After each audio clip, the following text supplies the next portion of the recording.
2017 iniciamos un ejercicio en el que nos acompañó también el profe Octavio, que fue el de hacer una cátedra abierta, un espacio en el que no es obligatorio asistir, no hay un plan curricular, ni un acuerdo pedagógico, ni una calificación.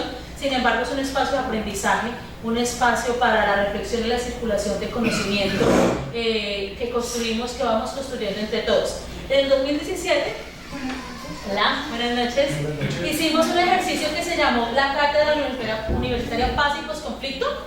Lo hicimos en el auditorio, pues como que estábamos apenas así en pleno auge de todo lo que tenía que ver con el proceso de paz, y eso nos llamaba muchísimo la atención a todas y todos. Y este semestre lo retomamos con el tema, o los temas de inclusión, equidad y diversidad, porque digamos, creemos que también la construcción de paz pasa por allí, no solamente pasa por la firma de un documento, sino que es un ejercicio cotidiano que vamos haciendo día a día y que tiene que ver también con cómo nos pensamos los procesos de educación inclusiva. Entonces, desde la Oficina de Género y Diversidad Sexual venimos liderando este semestre la segunda versión de la cátedra.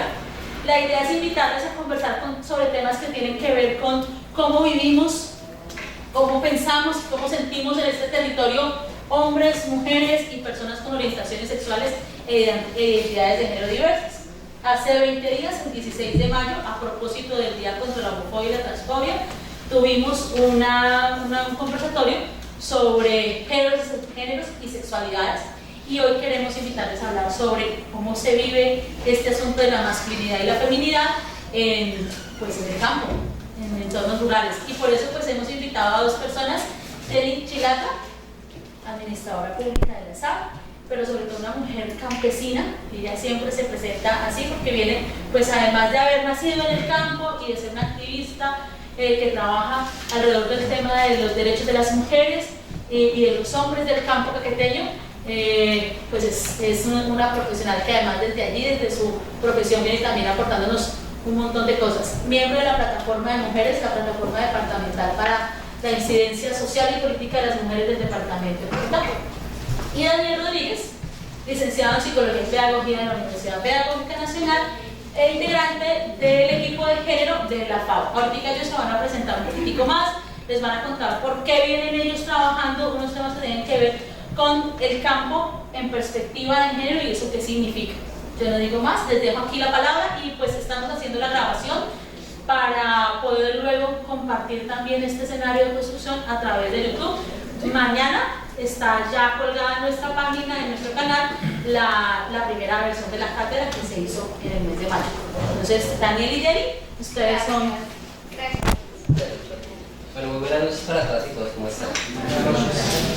Pero como ya le dijo Patricia, mi nombre es José Daniel Rodríguez, pero entonces antes de presentarme quisiéramos pedirles un favor.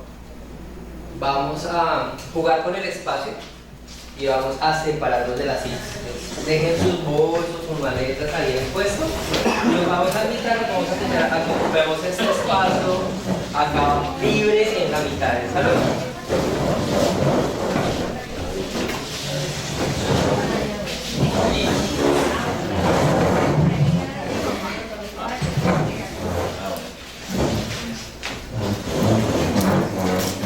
Fundamental que nos veamos los rostros, ¿listo? Nadie vaya a quedar detrás de alguien. Acá hay espacio para que nos vean. Entonces, ese es el mensaje número 1 de la noche de hoy. Vamos a establecer un espacio horizontal y democrático, en donde hombres y mujeres nos vemos y nos reconocemos. ¿Listo? Entonces ya les decía Patricia, mi nombre es José Daniel, soy profe de vocación, de profesión. Muchos de ustedes, aunque no tengan su cartón, ustedes ya son maestros y maestros.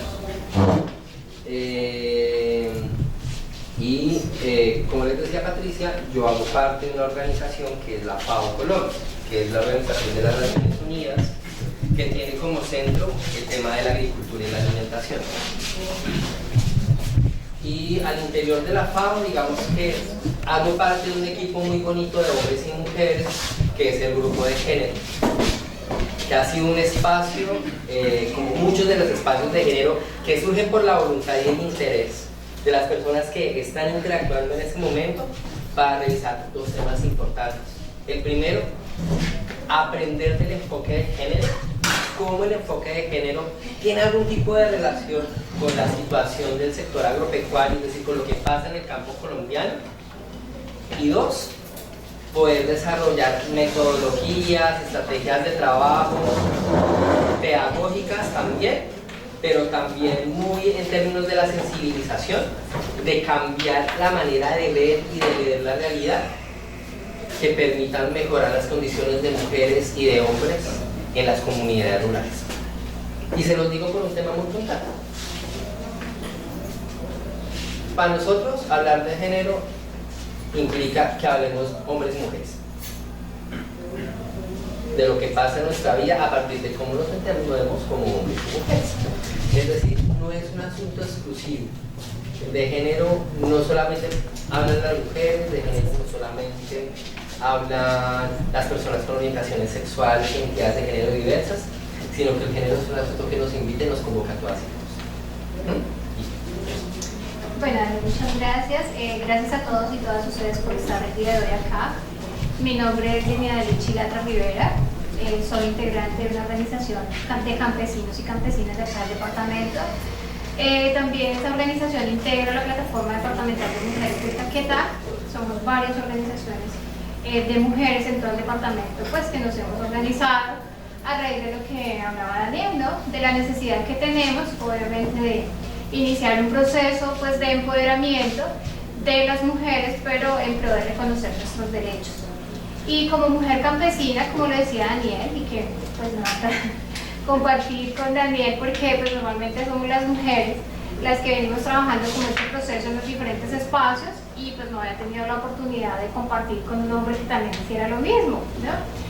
Como mujer campesina, pues obviamente uno crece dentro de una cultura que también es un patriarcado que tenemos pues en Colombia, en el departamento, y a raíz de todas estas vivencias pues vemos la necesidad primero de llegar a los diferentes espacios para conversar de cómo viven las mujeres en la zona rural, pero también de dejarles el mensaje de que no debemos perder nuestra esencia, nuestra identidad. Como lo decía Patricia, siempre me presento como mujer campesina y considero que eso ha sido una de las motivaciones para llegar a los diferentes espacios, precisamente pues por reconocerme y de una u otra manera querer alcanzar alguna de las cifras donde las mujeres pues, rurales no han tenido algunas oportunidades, muchas veces porque de verdad no se tienen, pero otras veces es porque cuando las tenemos perdemos nuestra esencia o nuestra identidad. Entonces el día de hoy pues vamos a conversar, vamos a trabajar en un espacio de conocimiento. Nosotros pues creo que aquí también venimos a conocer y aprender mucho de ustedes y esperamos dejarles un buen mensaje. Vamos a compartir experiencias de las cuales hemos vivido desde nuestra niñez y la motivación por la que estamos aquí, pero también sabemos que ustedes tienen mucho que aportar. Entonces, bueno, vamos a iniciar con un jueguito especial, como para entrar en confianza. De pronto algunos ya lo conocen, algunos ya han estado en este proceso, o bueno, en otros espacios. Se llama la telaraña, pero se trata de que vamos a decir pues el nombre rápidamente y nos van a contar ustedes qué creen o si lo han vivido, de qué deben hacer o están obligadas según la cultura, ¿sí? Las mujeres rurales, pero también qué es lo que tienen que hacer los hombres, porque así nos han enseñado en la zona rural. ¿Listo? Entonces pues iniciemos por aquí, profe. No, la vamos a tirar, ¿no? La idea es armar una telaraña. Bueno, mi nombre es...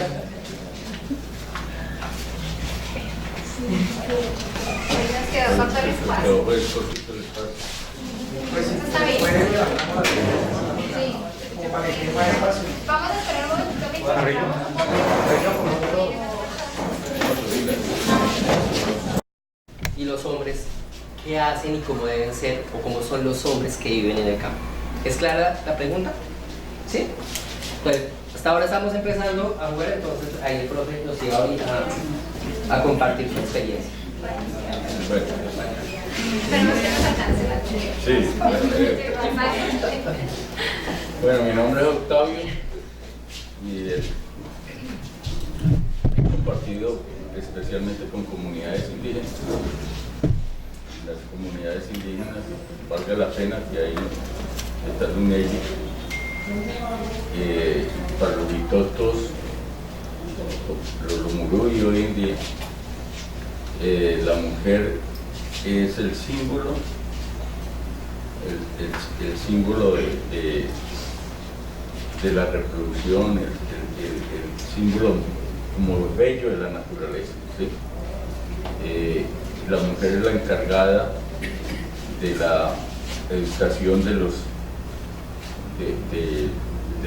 niños y niñas, especialmente en la chaga, ¿sí? Y también en los quehaceres de la casa, sí, pero fundamentalmente en la chaga es el salón de clase de ellas y la chaga.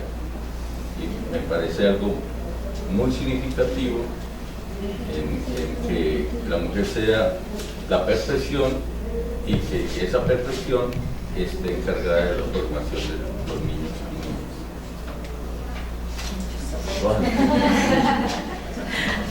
Mucho gusto, soy Diana Jaramillo.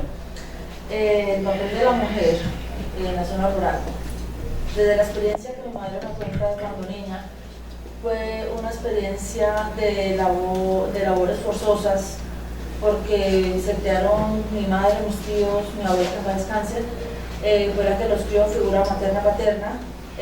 Básicamente se vestía como hombre para poder trabajar y ganarse el respeto en la zona donde vivía, y mi madre, por ser la mayor, era la que debía hacer todos los quehaceres de la casa, cuidar toda la filita de hermanos que tenía. Entonces desde muy pequeña fue un trabajo doméstico y de crianza de hermanitos, que hoy en día muchos lo llaman mamá porque fue la que los levantó. Entonces fue ese el trabajo de ella en la zona rural.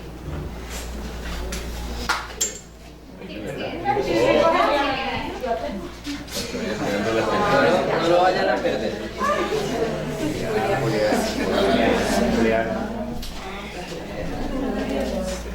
Bueno, buenas noches, mi nombre es Julián Hernández, la perspectiva. Y yo tengo referente a los hombres y las mujeres en el campo. Lo poco que vi en el campo es que aún se conserva como ese machismo, y pues la mujer es la que cocina, la que se queda en la casa, y el hombre es el que sale a trabajar y a ganarse lo de sustento.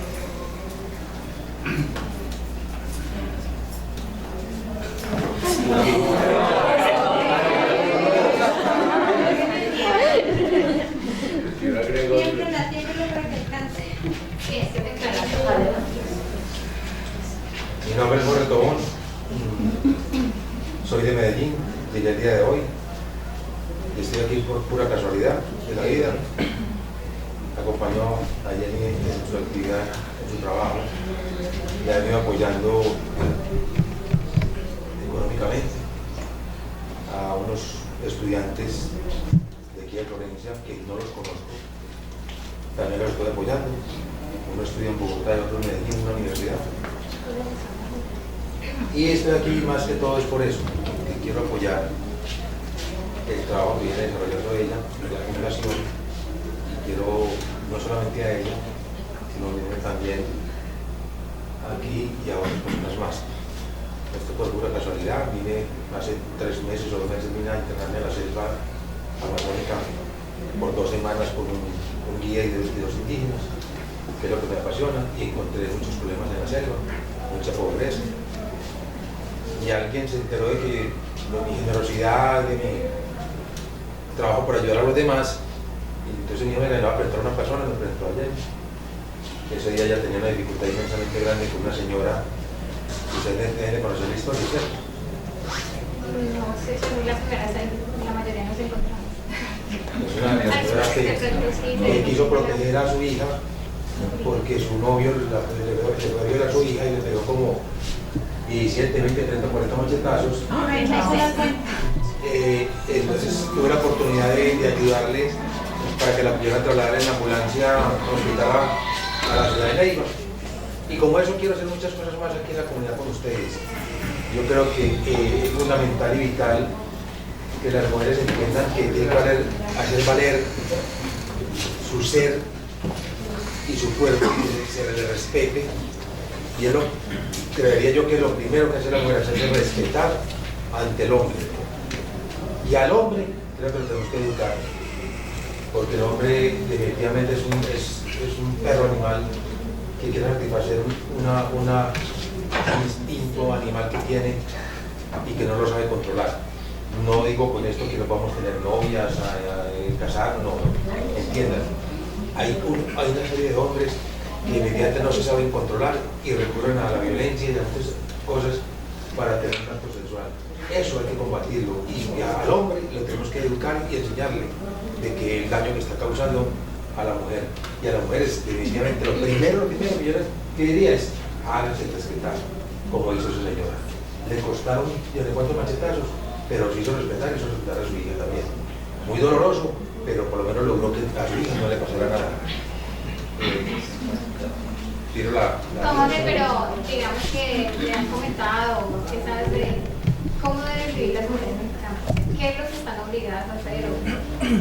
¿Cómo sería la vida de una es hacer respetar definitivamente. No es por nada del mundo aceptar que los hombres la violenten. Y la violencia puede ser, no solamente la violencia puede ser física, el verbal también, es el maltrato psicológico. Hay muchas maneras de maltratar a la mujer. Otra es agremiarse, agruparse. Es una forma de defenderse. Yo hago una comparación. Como soy amante de la selva y a los animales, hay animales que no tienen el poder, la fuerza, pero que cuando se unen, sí tienen el poder y la fuerza. Las hienas, el perro salvaje de África, son capaces de derribar un búfalo, siendo unos animales tan pequeños. ¿Pero por qué? Porque se unen, se agrupan. Entonces lo que tiene que hacer la mujer también aquí, agruparse, asociarse y empezar a velar por sus derechos y por su integridad física, que se le respete. No sé por qué me hace la pregunta, ¿qué más?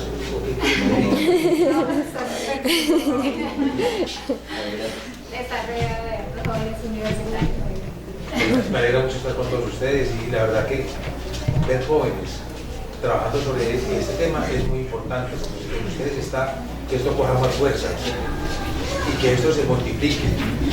De verdad que yo lo admiro y lo aplaudo, que estén todos ustedes aquí trabajando, oyendo, escuchando estas experiencias de vida de este par de jóvenes que están en un trabajo muy lindo por toda la comunidad.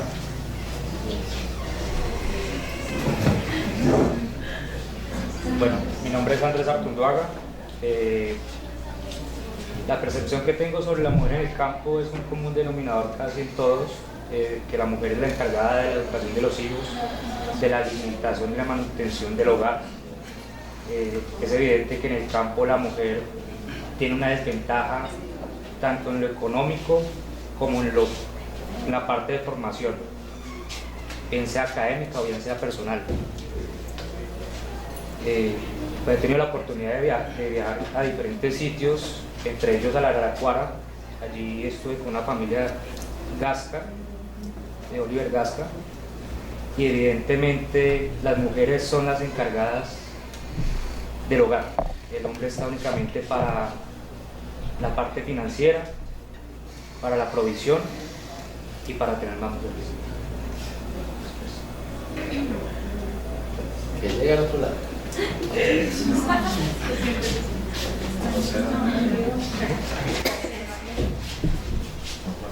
Bueno, mi nombre es Ángela. De la experiencia, pues de lo que conozco, que es lo que mis abuelos me han contado, es como eso, la mujer siempre está encargada de la formación, de tener la casa perfecta para cuando el hombre llegue, su vasito de limonada después de trabajar, bueno, lo común. El hombre es el que hace el trabajo forzoso, pero lo que más me llama la atención es como esa resistencia que tiene el hombre y sobre todo el hombre del campo para expresar los sentimientos. O sea, dentro pues, de la cultura machista que hay, obviamente para los hombres es como prohibido llorar, está como prohibido sentirse mal por alguna situación, y en el campo se ve sobre todo mucho eso. Entonces cuando los chicos van creciendo, los niños que ya tienen que aprender a trabajar como el papá, no pueden sentir dolor, no pueden quejarse por las jornadas o algo así, simplemente porque son hombres y se supone que no están para sufrir así tan fácil.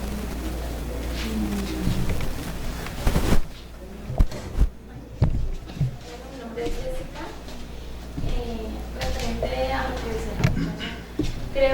también las mujeres en el campo son criadas con un pensamiento machista. Desde, o sea, los papás creo que nos crían también así. Y como que las mujeres solamente servimos para atender en la casa y eso, pero no podemos pensar en la universidad, nada de eso. Simplemente se enfocan es como en eso, en la casa y van criando así a los hijos. Que no, pues, ¿qué les espera la vida? Conseguir marido, tener hijos y, o sea, no le dan una expectativa de vida como más, como la ciudad, sino simplemente en el campo.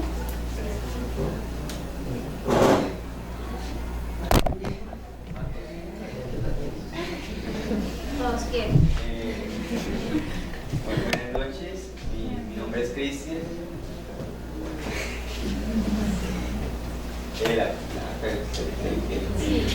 La percepción que tengo del hombre en el campo es, sí, el hombre es el que realiza el trabajo bruto y el que de alguna forma es el que ejerce cierto poder, ¿no? A veces de pronto innato ya dentro de su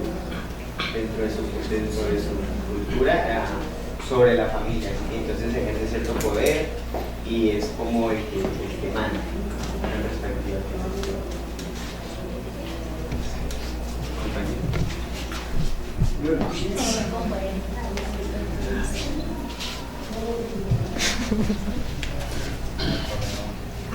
Bien, mi nombre es Arnulfo Salazar Vega.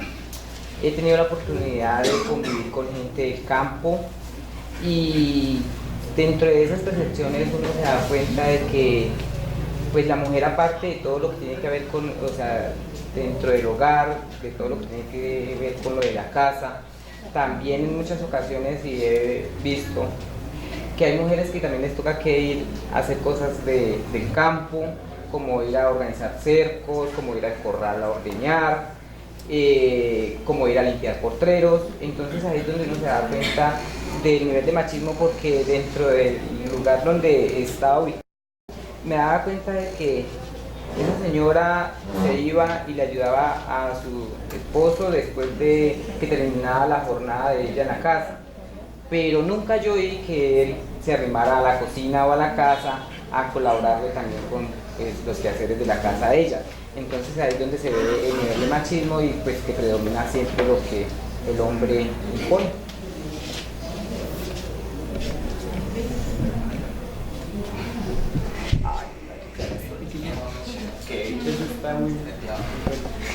Buenas noches,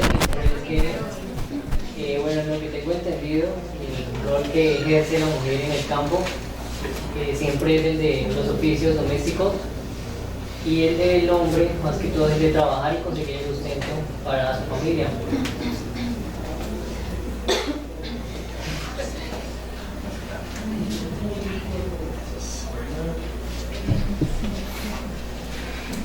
Buenas noches, mi nombre es Cecilia Catalina Saules Morales.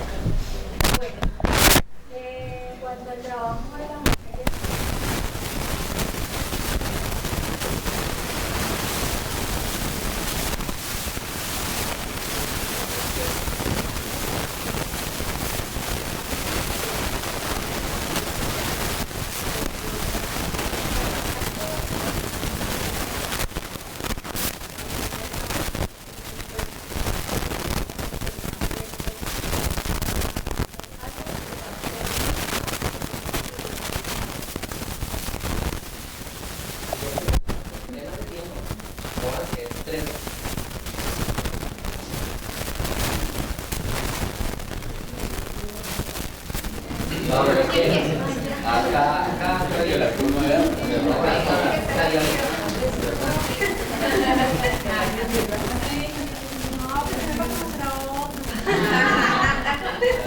Hola, buenas noches, yo soy Patricia y bueno, por experiencia puedo decir que las mujeres en el campo están defendiendo el territorio. Hay mujeres en algunos territorios rurales que están organizadas, que no solamente se están dedicando a las labores agrarias, sino que también ya están haciendo participación política. Pero también me recojo en lo que ustedes han mencionado.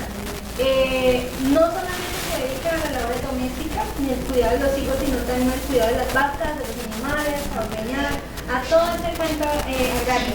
Y y no sé quién fue que mencionó, para ellas hacer participación política, a diferencia de los hombres que pueden salir como si nada, sin levantarse, bañarse, desayunar y salir, a ellas no pueden hacer eso. Ellas tienen que primero hacer todas las labores domésticas para poder hacer su participación.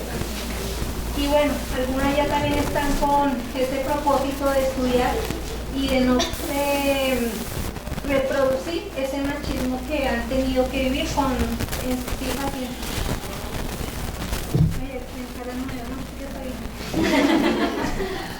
venga por acá. Ah, sí, por aquí no nos conozco. Buenas noches, mi nombre es Marco Antonio Vela y el rol de la mujer y el hombre en el campo. Creo que es algo que nosotros, pues yo me he leído, que es una experiencia así, práctica, pero pues he leído que es como es la historia de Colombia, ¿no? Y la historia de cada país. Y vemos que la mujer es una parte de cómo un país produce y qué lugar ocupa la mujer en lo que es la economía del campo, en la agricultura, y entonces ya está obligada a dedicarse a las labores de la casa para que el marido pueda trabajar, y además de eso, cuando él llega a ayudarle también al esposo para sacar los hijos adelante. Entonces tiene como un doble trabajo, y el hombre le ha tocado lo mismo, ¿no? A través de las generaciones, y el Estado pues no ha hecho nada por cambiar eso, ni creo que no le interesa ni le importa eso. Y una última palabra.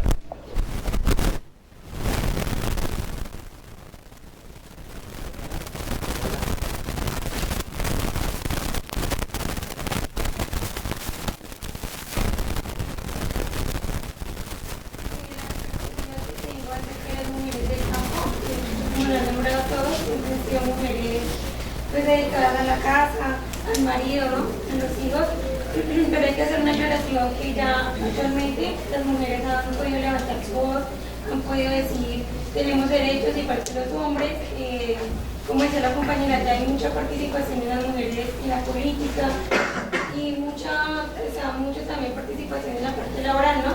Que antes eso no se veía. Entonces es muy importante recalcar que las mujeres del campo han podido a través del tiempo levantarse y poder decir todos tenemos los mismos derechos que igual que los hombres. Y pues la perspectiva del hombre pues realmente siempre ha sido como así, no ha cambiado mucho, siempre ha querido tener como el poder y el dominio de las decisiones de algunas de las mujeres, ¿no? Pues no digo todos, pero sí la mayoría, ¿no? Muchas gracias. Este tejido que acabamos de elaborar acá también es un símbolo, un tejido que podemos hacer entre todas y todos para que a partir de hoy fortalezcamos pues el proceso que venimos realizando en algunos espacios, algunas mujeres jóvenes, mujeres indígenas, hombres, para que ustedes también tengan un compromiso a partir de hoy de que nos ayuden a hacer la tarea. Y muy simplemente porque pues creo que la mayoría están como en la docencia o van a ser docentes, o bueno, en algún momento también van a llegar a un espacio también como este de cátedra, y la idea es que nos ayuden a multiplicar los mensajes, ¿sí? Entonces pues hoy con Daniel, yo le decía a Daniel, yo vengo ansiosa más que todo a escucharlo, porque pues siempre hemos visto aquí en Icaquetá las mujeres en estos espacios. Entonces pues escuchar a Daniel también me parece muy importante, y ya más ustedes vamos a ser más personas, ser más humanos haciendo el mismo trabajo. Entonces pues gracias. Vamos ¿Lo a podemos dejarla dejar en acá. el piso? ¿Lo dejamos Pues en bajémosla, el piso? que no se nos vaya Esa a perder el queda- sentido del tejido. Listo. Esa queda fácil de ayudar.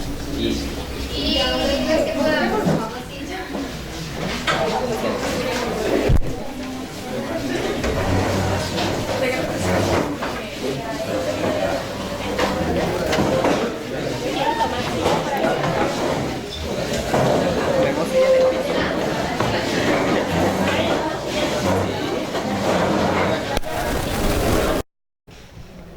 El filtro inicial era la apariencia.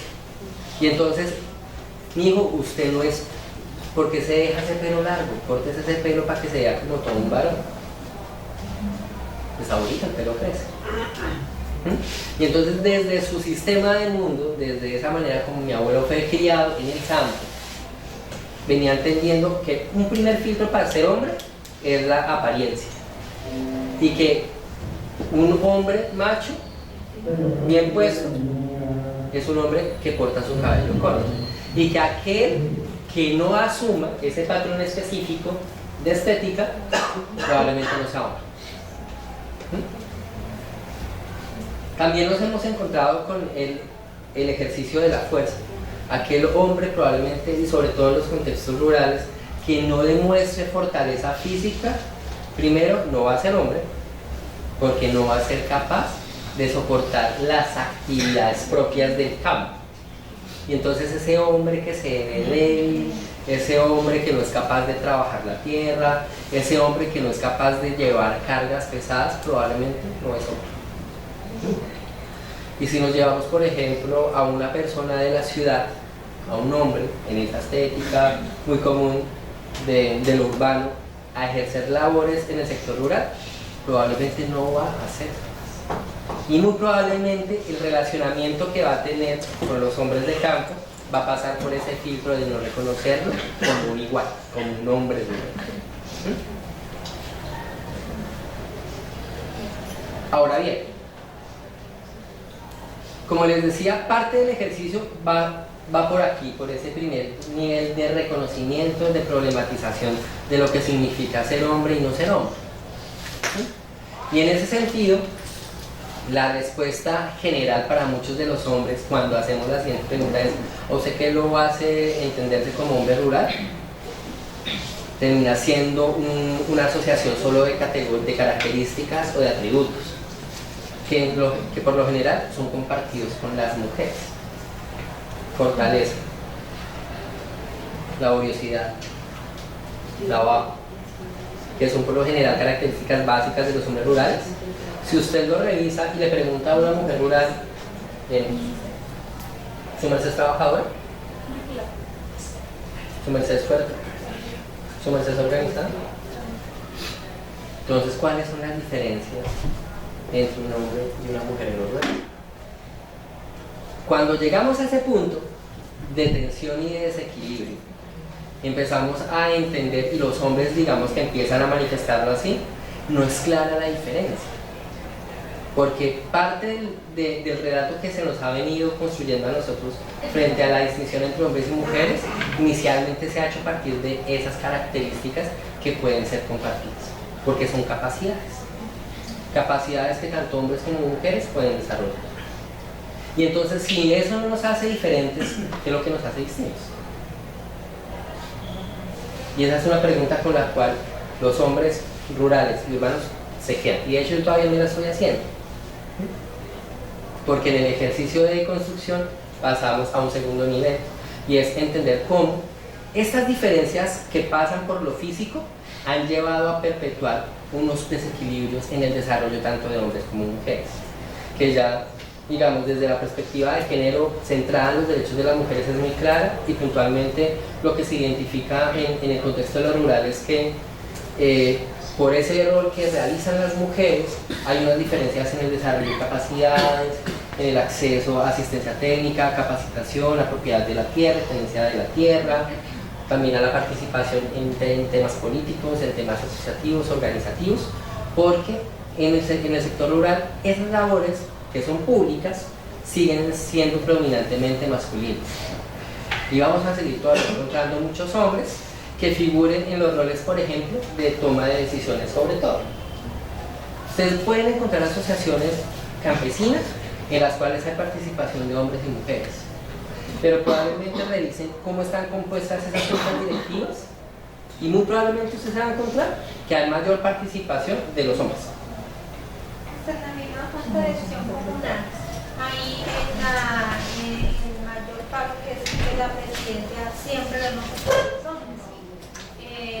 Las mujeres sí han participado en la junta, pero van como secretarias, los perfiles bajan en la presidencia. Salga de consignación. Para que vayamos aprendiendo. Sí, porque no somos las buenas para escribir y redactar, pero no para tomar decisiones. Exacto. Y eso tiene que ver con este tema de los roles y de los estereotipos de género. Las mujeres son buenísimas por prestar atención. Entonces venga, usted es buena para eso, usted haga ese que tal. Las mujeres joden mucho, esa es buena para fiscal. Daniel, pero también unas habilidades que tienen las mujeres que son supremamente importantes, y entonces ocupamos los espacios en los comités de conciliación, de convivencia, pero digamos, claro que se toman como espacios de poca importancia, pero ahí hay unos escenarios de construcción de pasos de las capacidades de las mujeres son bien importantes. De acuerdo. Entonces, como les decía, este segundo escenario nos lleva a entender qué pasa en la vida familiar, comunitaria y organizativa de los hombres.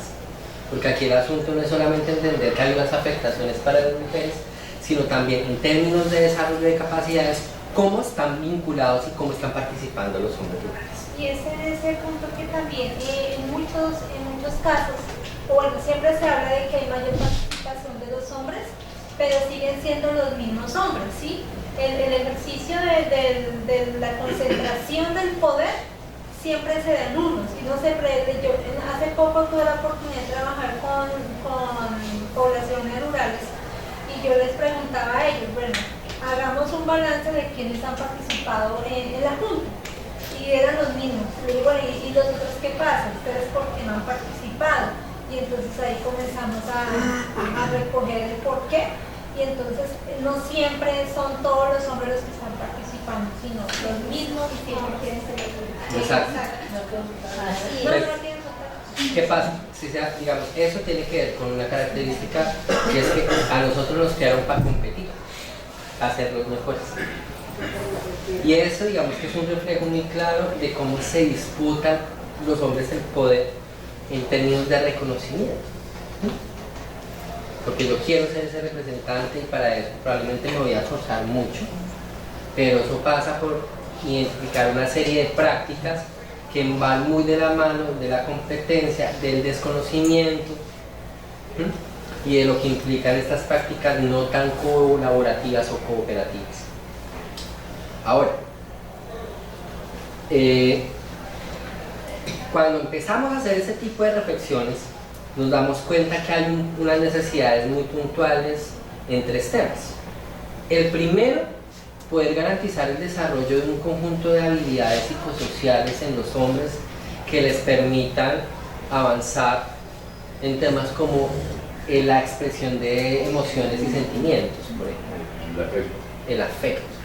Y aquí, digamos que le hago la cuña a Patricia, porque durante mucho tiempo venimos impulsando procesos pedagógicos para quienes son maestros y maestros en formación, que van vinculando tres temas muy puntuales: el sentir, el pensar y el hacer.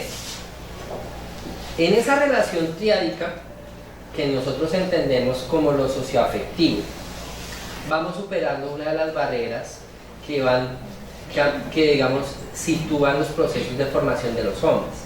Y es que a nosotros se nos enseñó que somos racionales y pensamos mucho y analizamos. Pero el ejercicio de sentir, de dejar reconocer o de identificar la emoción y poderla expresar ha sido muy restringido. Y eso, de la mano con el hacer, nos permite entendernos de una manera completamente diferente en las relaciones y empezar, digamos que a desestructurar estas construcciones alrededor de lo emocional en la vida de nosotros. Tenemos derecho a sentirnos mal, tenemos derecho a cometer errores, tenemos derecho a sentirnos frustrados, porque en términos pedagógicos la frustración, el desencanto son movilizadores del aprendizaje. Pero adicionalmente al desarrollo de este conjunto de habilidades psicosociales, digamos que hay un elemento que es fundamental para el trabajo con niños, adolescentes y hombres en contexto rural y en contexto urbano, y tiene que ver en este caso con la promoción de la cultura del cuidado. como a nosotros no nos pasa nada, porque como somos tan fuertes, entonces las prácticas de autocuidado en nosotros son nulas. Temas como accesos a servicios de salud. Los hombres solo vamos a los servicios de salud cuando no aguantamos el dolor. Pero no hemos entendido que acceder, por ejemplo, a los servicios de salud garantiza la prevención de enfermedades puntualmente. O por ejemplo, piensen en un tema, digamos, que es supremamente clave, y es la salud sexual y reproductiva de los hombres, por ejemplo. ¿Con qué tanta frecuencia vamos nosotros a servicios de salud para recibir orientación o asesoría frente al tema, por ejemplo? ¿Cada cuánto nos estamos haciendo pruebas de enfermedades muy diferentes? ¿Cuántos de aquí fumamos? ¿Cuántos de aquí consumimos alcohol? ¿Cuántos consumimos sustancias psicoactivas que tienen que ver con acciones de poco cuidado personal? Y poder también promover prácticas de cuidado entre nosotros, entre pares. No hay nada más extraño que identificar manifestaciones de afecto en público entre pares, entre hombres. Usted se puede dar la mano, usted se puede dar probablemente un abrazo, pero ser afectuosos en lo público es un asunto que genera cierto grado de cuestionamientos entre los hombres y se termina cuestionando la misma masculinidad o la orientación sexual. Entender que el afecto es fundamental es algo que las mujeres nos han venido enseñando, porque hay unas prácticas en términos de cuidado entre pares que son vitales, como por ejemplo el apoyo mutuo, la solidaridad, algo que para nosotros como hombres no es tan recurrente. Y finalmente, digamos que dentro del ejercicio de promoción de nuevas prácticas y actitudes pasa también por la desnaturalización de la violencia como un método para la resolución o la tramitación de situaciones. Dentro de los análisis que se hacen en materia de las masculinidades, se ha identificado que hay una suerte de arquetipo dentro de nosotros los hombres, y es el guerrero. Es decir, nosotros estamos preparados para el combate, porque hay que poner por encima el honor de la familia, porque como hombres estamos capacitados para combatir por nuestro país, por el clan, por la tribu. Es decir, dentro de las construcciones culturales que se nos ha planteado a nosotros, los hombres estamos en capacidad de entrar en confrontación. Y desafortunadamente este espíritu combativo se ve reflejado, sumado a lo que les acabo de mencionar, de el no tener unos desarrollos psicosociales específicos, en que la violencia se me convierte en un método efectivo para resolver una situación o para acceder a lo que yo quiero como hombre. Y ejerzo la violencia en contra de otros hombres, o ejerzo la violencia probablemente en contra de hombres que no se parecen a mí o que pueden ser una amenaza, o ejerzo la violencia, y eso digamos que sí es muy cotidiano en el contexto rural, ejerzo violencia en contra de las mujeres, porque como parte de la relación que se ha construido entre hombres y mujeres es que cuando usted es un cónyuge o es mi compañera, termina siendo mi propiedad, y yo como propiedad puedo hacer lo que quiero. Entonces, ese digamos tercer reto que tiene el tema de género en el trabajo con los hombres pasa por desnaturalizar la violencia y plantear nuevos métodos o nuevas alternativas que vayan más allá del uso de métodos violentos, es decir, que podamos promover otras maneras de resolver las situaciones, en la cual reconozcamos al otro, reconozcamos a la otra y no hagamos un ejercicio, en este caso de abuso de poder o de la fuerza física o psicológica, solo para conseguir lo que yo quiero. Eso tiene que ver con el tema de la competitividad también. Bueno, y ya para cerrar, entonces les voy a contar un poco como la experiencia en donde todo esto que les he planteado la hemos venido realizando. En el departamento del Cauca implementamos un proyecto de inclusión productiva. Es decir, poder garantizar que familias rurales mejoren sus ingresos. Y entendimos que para que se transforme la dinámica del sector rural, no solamente hay que garantizar que haya dinero y que haya capacidad para producir, sino que es necesario y es pertinente que empecemos también a transformar las relaciones, y las relaciones entre hombres y mujeres.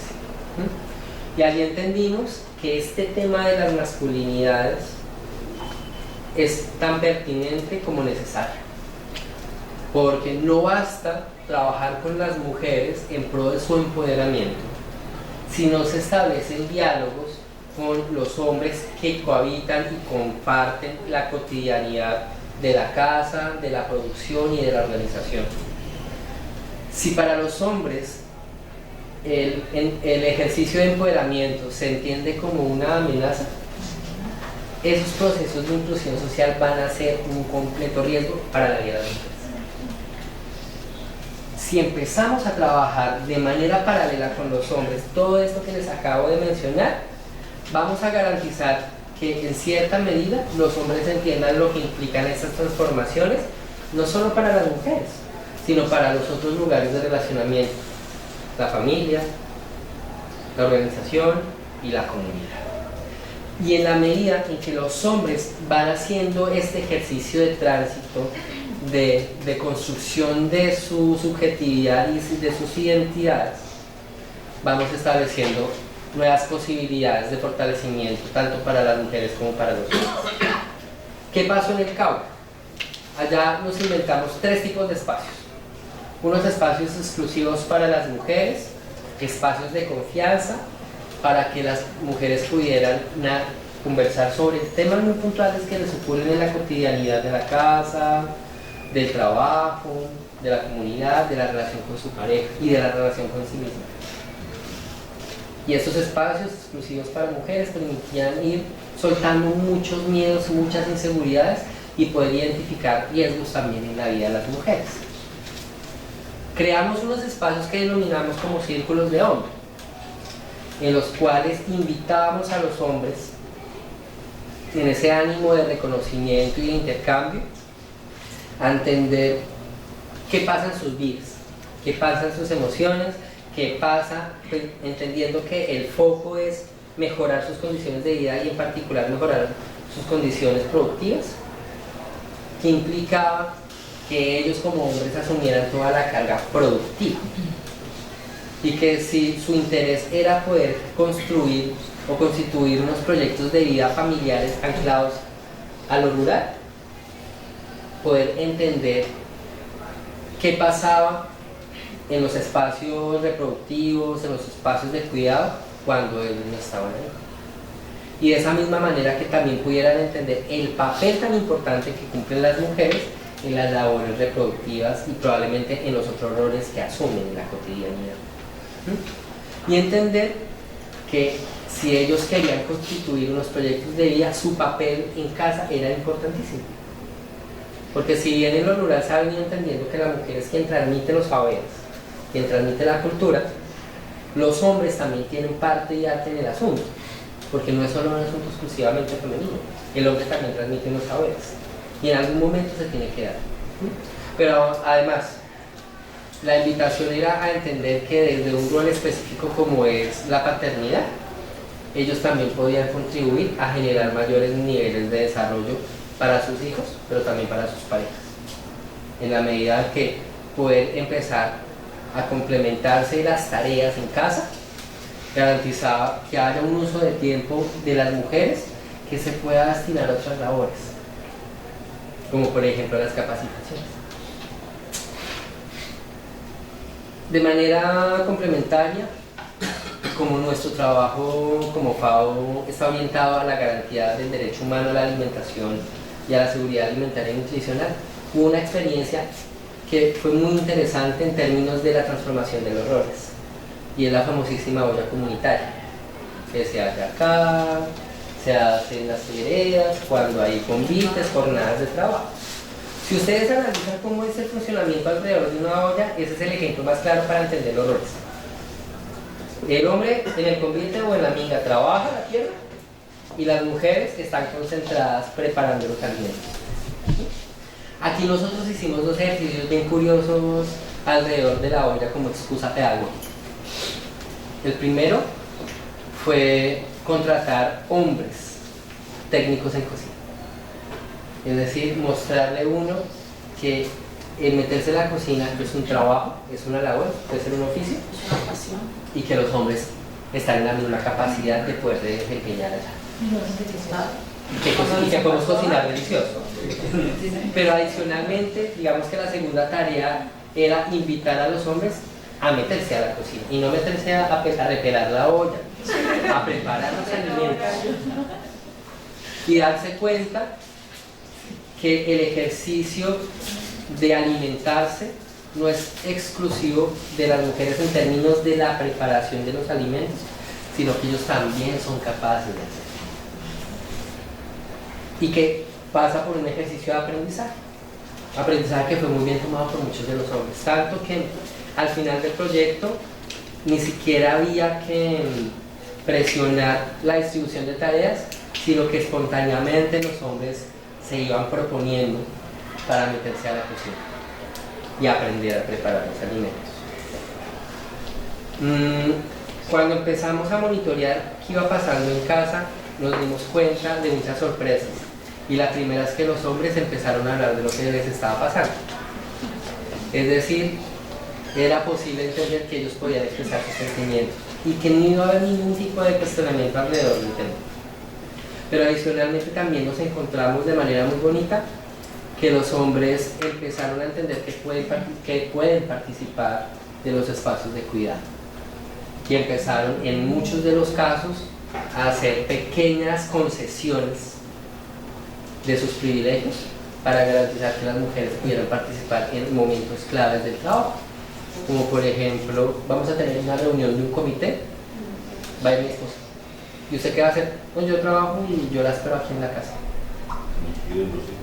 Pequeñas transformaciones, pero que en últimas permiten entender que es posible transformar esa manera de reconocernos y asumirnos como ellos. Listo, ya irá. Pero tengo una pregunta. Aunque hablemos del conversatorio, Claro. digamos que los resultados, pues, se nos dan es positivo, pero me parece importante, digamos, que dentro de la experiencia hubo algo que ocurrió, alguien de pronto, alguno de los hombres protestó, no, yo no quiero estar, no quiero estar, ¿cómo se sintieron en ese momento? Hubo muchas tensiones al inicio. Inicialmente tensiones que estaban mediadas por creencias ideológicas y sí, religiosas también. Y ese es un elemento, digamos, que entra a jugar mucho en la comprensión de la masculinidad natural, y es la creencia religiosa. Exacto. ¿Qué pasa? Entonces, digamos que muchos hombres cuestionaban este tipo de ejercicios porque desde su sistema de creencias ya hay unos roles establecidos. El hombre es el de la calle, el hombre es el que trabaja, y el papel de la mujer es velar por la casa y por los hijos. Un poco lo que intentábamos garantizar es que estas discusiones y las conversaciones que sosteníamos alrededor del tema, y sobre todo por la coyuntura, porque este proyecto es 2017-2018, y si ustedes recuerdan, en ese momento este tema de la ideología de género estaba todavía muy sensible, bastante sensible. Y entonces hablar de género y hablar de que los hombres pueden cuidar y hablar, pues, podía generar muchísimas dificultades y afectar el tejido social y comunitario.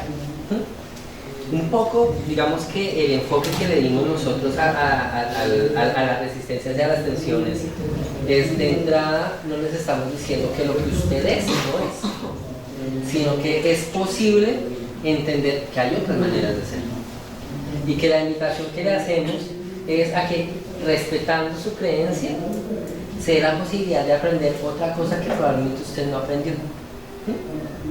Digamos que aquí el sentido pedagógico es supremamente claro, porque además parte también del trabajo que tenían nuestros equipos, y aquí no solamente son los equipos sociales, sino que por ejemplo los profesionales agropecuarios, o sea, ese que siembra, ese que le explica al campesino cómo sembrar, tenía la tarea también de transmitir estos mensajes. O sea, yo no solamente le voy a explicar al señor de la casa cómo mejorar su producción, porque usted no es el único que debe aprender, sino que aquí las mujeres también están en capacidad de aprender estos temas agronómicos. Y con toda la atención y la persuasión y los ejercicios cotidianos, se logró superar en últimas esos miedos que tenían los hombres alrededor del tema, porque en últimas no pasa de ser un tema de miedo, de resistencia al cambio. Pues yo creo que la mayor tensión está en los patrones. Tengo una gripa, la verdad que por eso que están estudiando.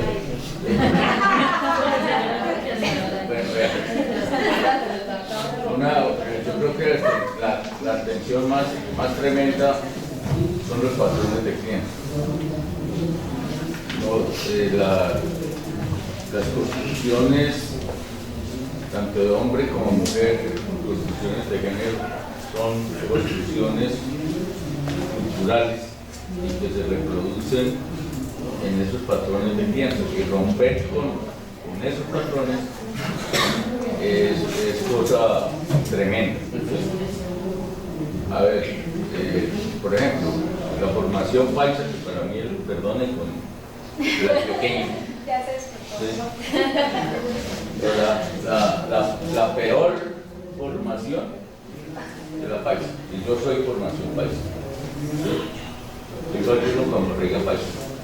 Entonces, ¿por qué? Porque es donde más se aceptó el concepto machista. El hombre berraco. Mi mamá, por ejemplo, decía que el hombre había que formarlo como hombre y la mujer como mujer, ¿sí? Entonces ya hay una vez establecida una diferencia acentuada en la formación.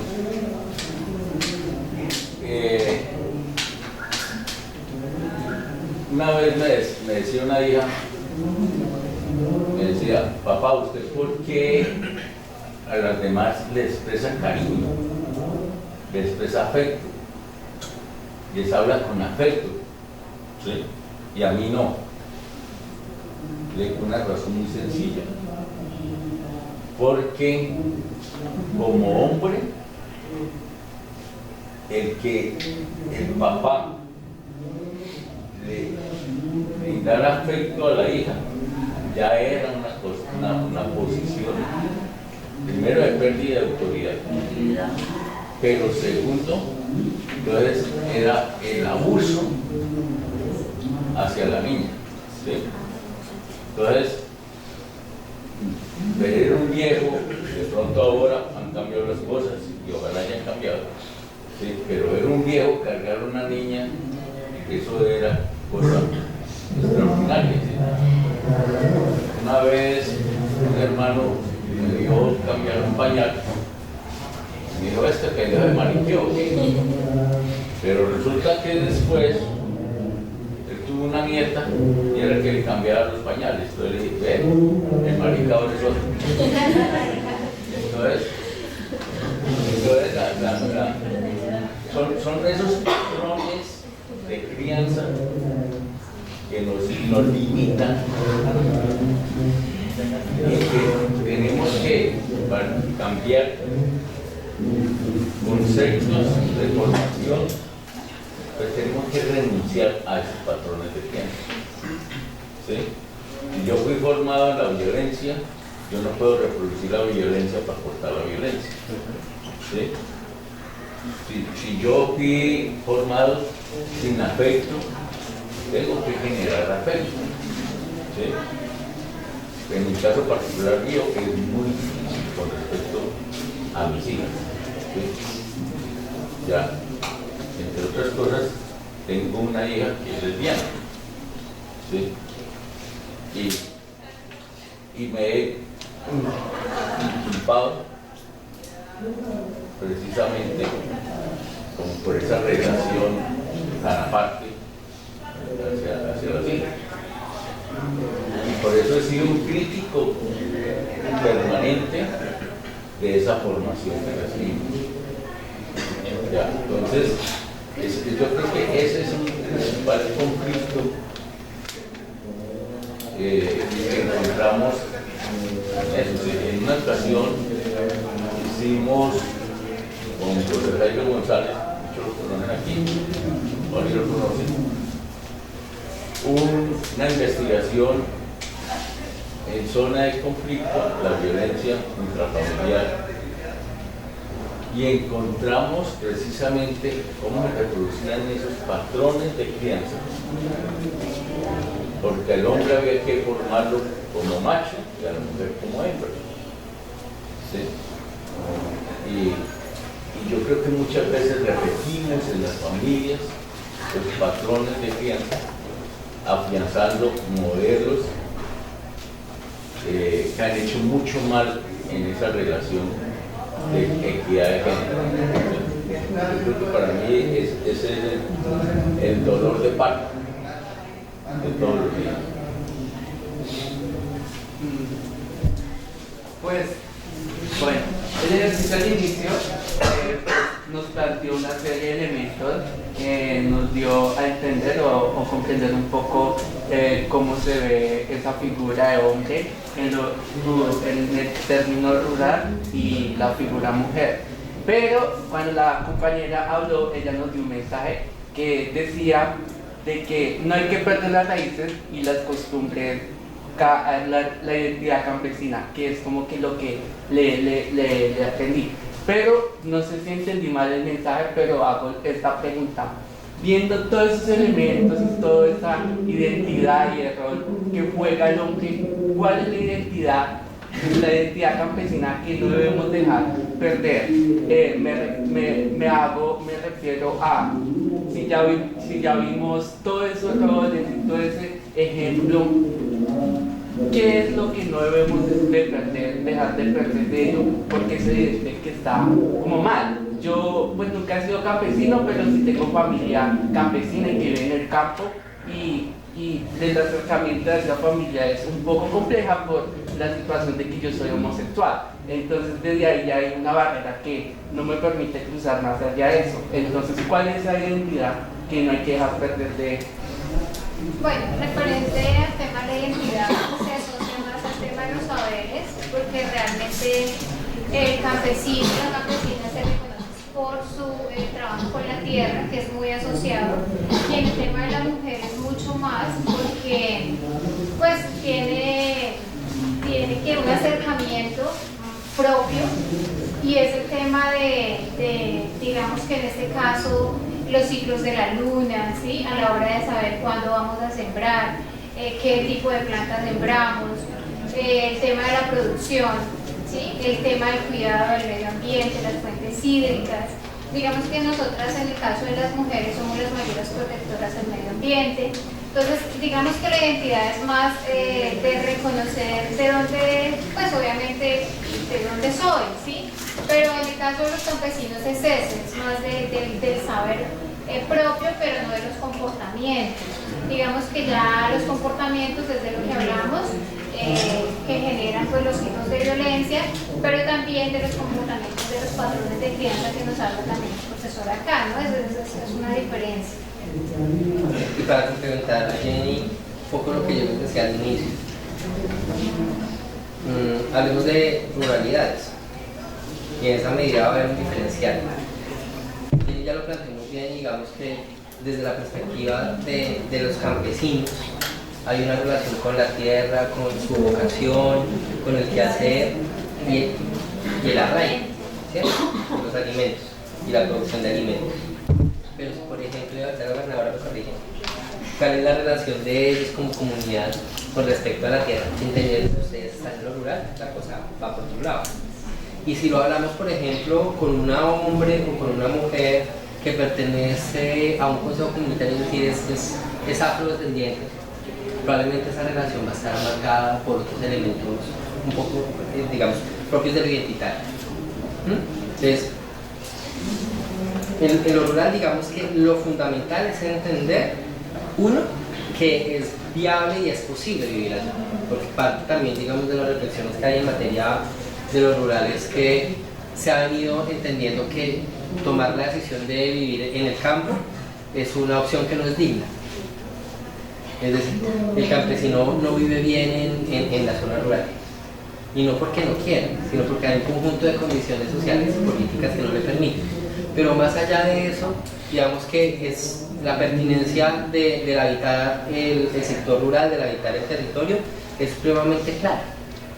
Porque además los hombres y mujeres rurales cumplen un papel fundamental, no solamente en términos del tema de la despensa de alimentos, que por ejemplo aquí en el capital, digamos, eso es supremamente importante, porque nosotros quienes vivimos en la ciudad no podríamos alimentarnos sino gracias a la población campesina que produce los alimentos. Pero adicionalmente ahí también hay unas ganancias, y es que ellos han entendido que es supremamente importante proteger y cuidar el territorio, no solamente porque tenga un tema económico, es decir, entender que cuidar la tierra va a permitir seguir produciendo, sino porque hay unas ganancias, y es cuidar el agua, es cuidar la biodiversidad, es cuidar el suelo, es cuidar todo eso que me permite estar allí y poder vivir de una manera digna. Entonces, ahí digamos que sí, creo que hay unas interpretaciones frente al asunto que digamos que responden también a cómo yo me autorreconozco y me asumo en el campo. Bueno, es que creo yo que también habría que mencionar, creo que un poco lo mencionan, que se dan allí de ladito, y es que a veces nos quedamos como en que las labores de las mujeres, no solamente acá en el campo, sino en otros lugares, están asociadas al tema del cuidado. Pero es que las mujeres también desarrollamos actividades productivas y las desarrollamos en el campo. Pero ¿en qué medida se invisibilizan esas acciones de las mujeres?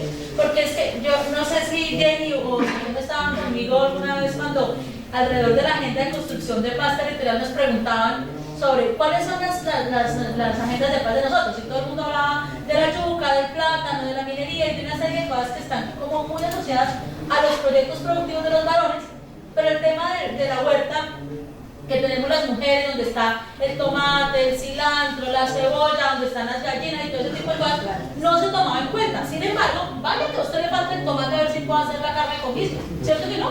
O va que le falte la gallinita a ver si podemos hacer el sancocho el fin de semana. Entonces, digamos, es que hay una serie de cosas, y cuando ustedes hablan, por ejemplo, de soberanía y autonomía alimentaria, pues buena parte de soberanía la proporcionamos nosotros las mujeres.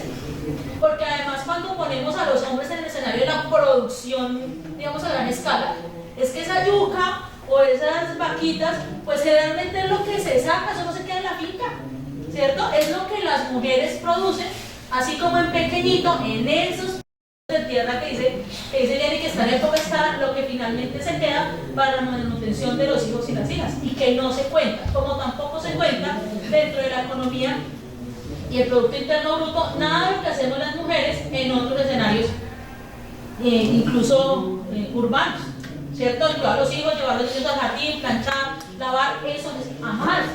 Eso no se cuenta dentro del Producto Interno Bruto, porque es que como eso lo disfrazamos de amor, ¿cierto? Esa economía del cuidado no se tiene en cuenta, y a mí me parece que eso también hay que considerarlo, porque hay una serie de aprendizajes y de prácticas que incluso uno se podría preguntar cuando hablamos de sostenibilidad, si no son ese tipo de prácticas y ese tipo de relacionamientos con la tierra los que nos darían la posibilidad de pensarnos en modelos alternativos de desarrollo sostenibles.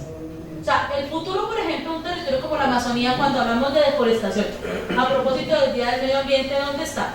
¿En los proyectos de ganadería?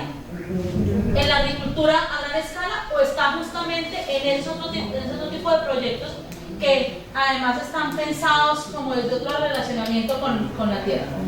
Entonces, como que le prestamos muy poca atención a esas prácticas, a los saberes, y pues aprovechar que está aquí Ruth y está nuestra querida Vanessa, porque es que ustedes también desarrollaron hace un par de años un proyecto muy bonito justamente con mujeres campesinas alrededor de la comida, alrededor de esas prácticas culinarias que las mujeres desarrollan y que son las que nos permiten pensarnos desde ahí la autonomía alimentaria y la sostenibilidad y el intercambio de saberes Y cuando Daniel mencionaba eso de invitar a los hombres a la cocina, me recordó ese proyecto que ustedes desarrollaron con el Fondo Lunaria que se llamó Cocinando Territorios y que tenía que ver justamente con eso.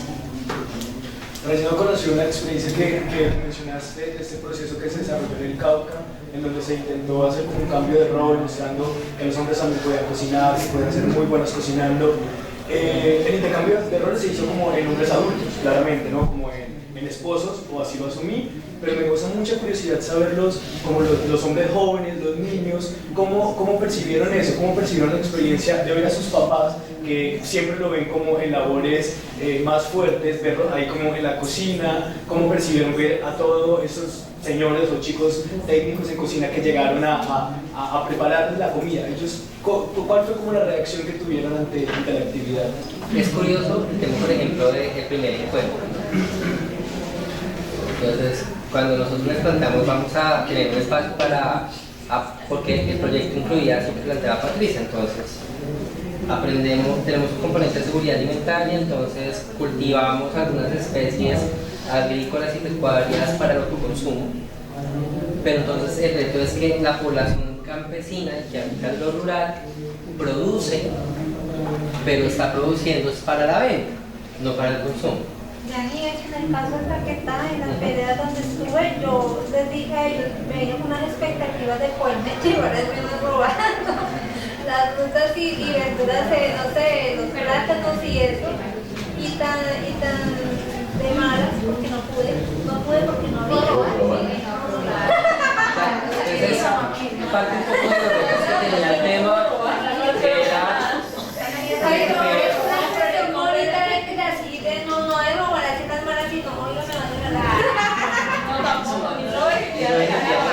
el trabajo de la gente del campo.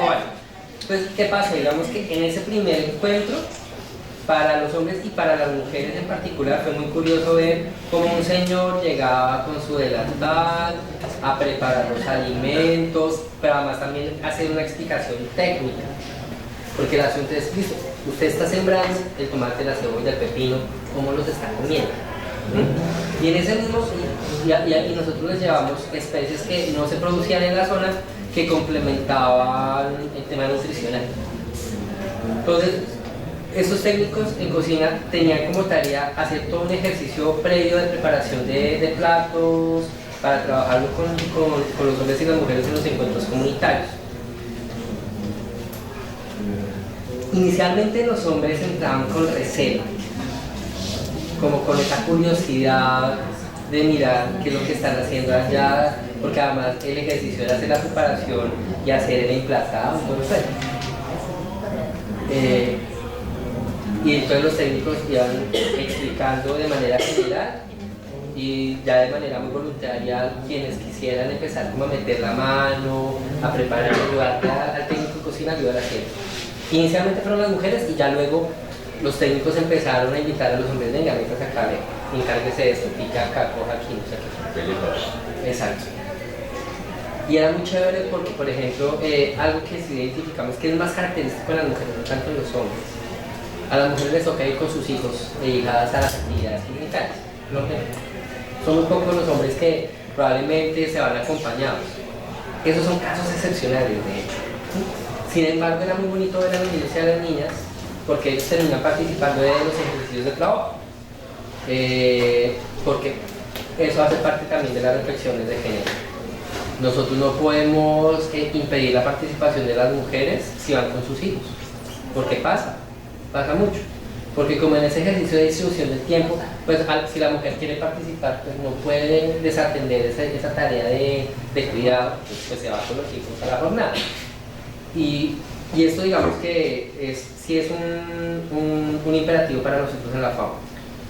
Nosotros no podemos discriminar a las mujeres por factores como este, por lo que llegue con sus hijos. El ejemplo es que sus hijos también pueden estar aprendiendo junto con sus padres y madres.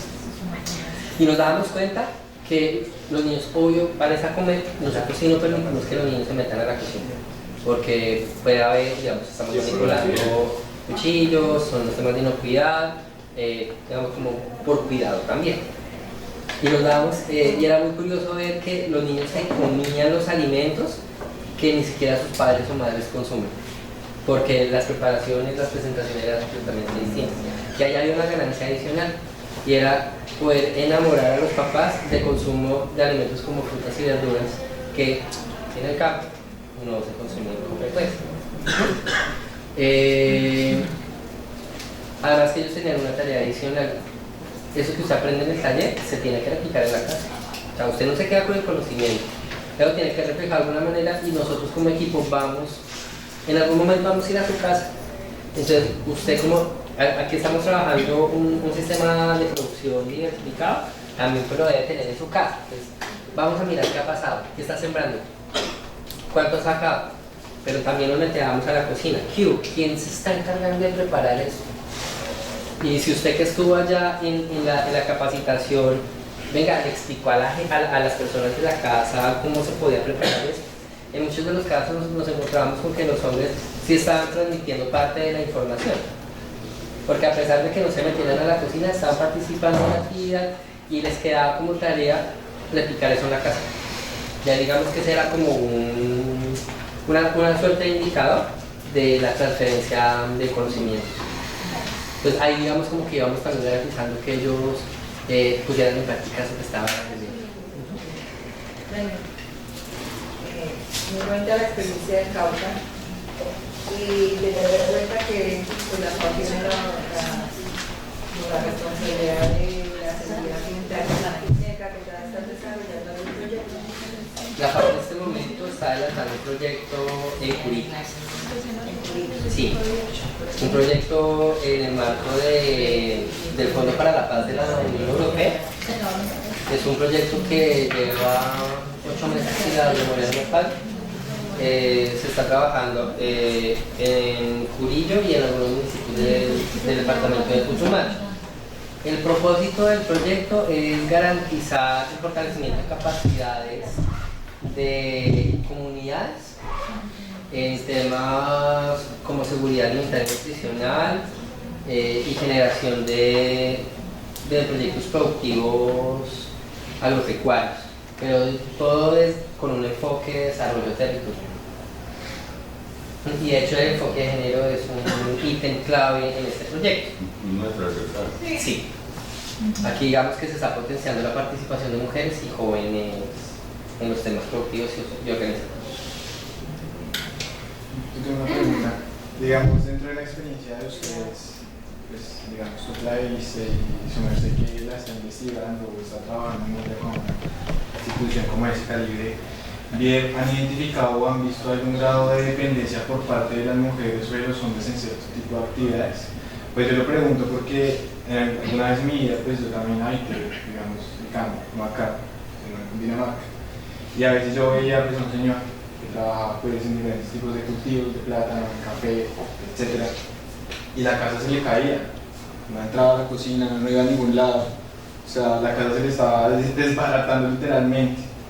Y a veces no comía tan bien. A veces como que la alimentación de él solamente se basaba en papa y arroz, no comía nada. Muchas veces cuando yo iba a visitar al señor, como que a veces iba una señora que no era la esposa de él y iba otra señora a colaborar. Ella me decía, yo a veces voy allá abajo y les ayudo a recolectar, pero muy pocas veces.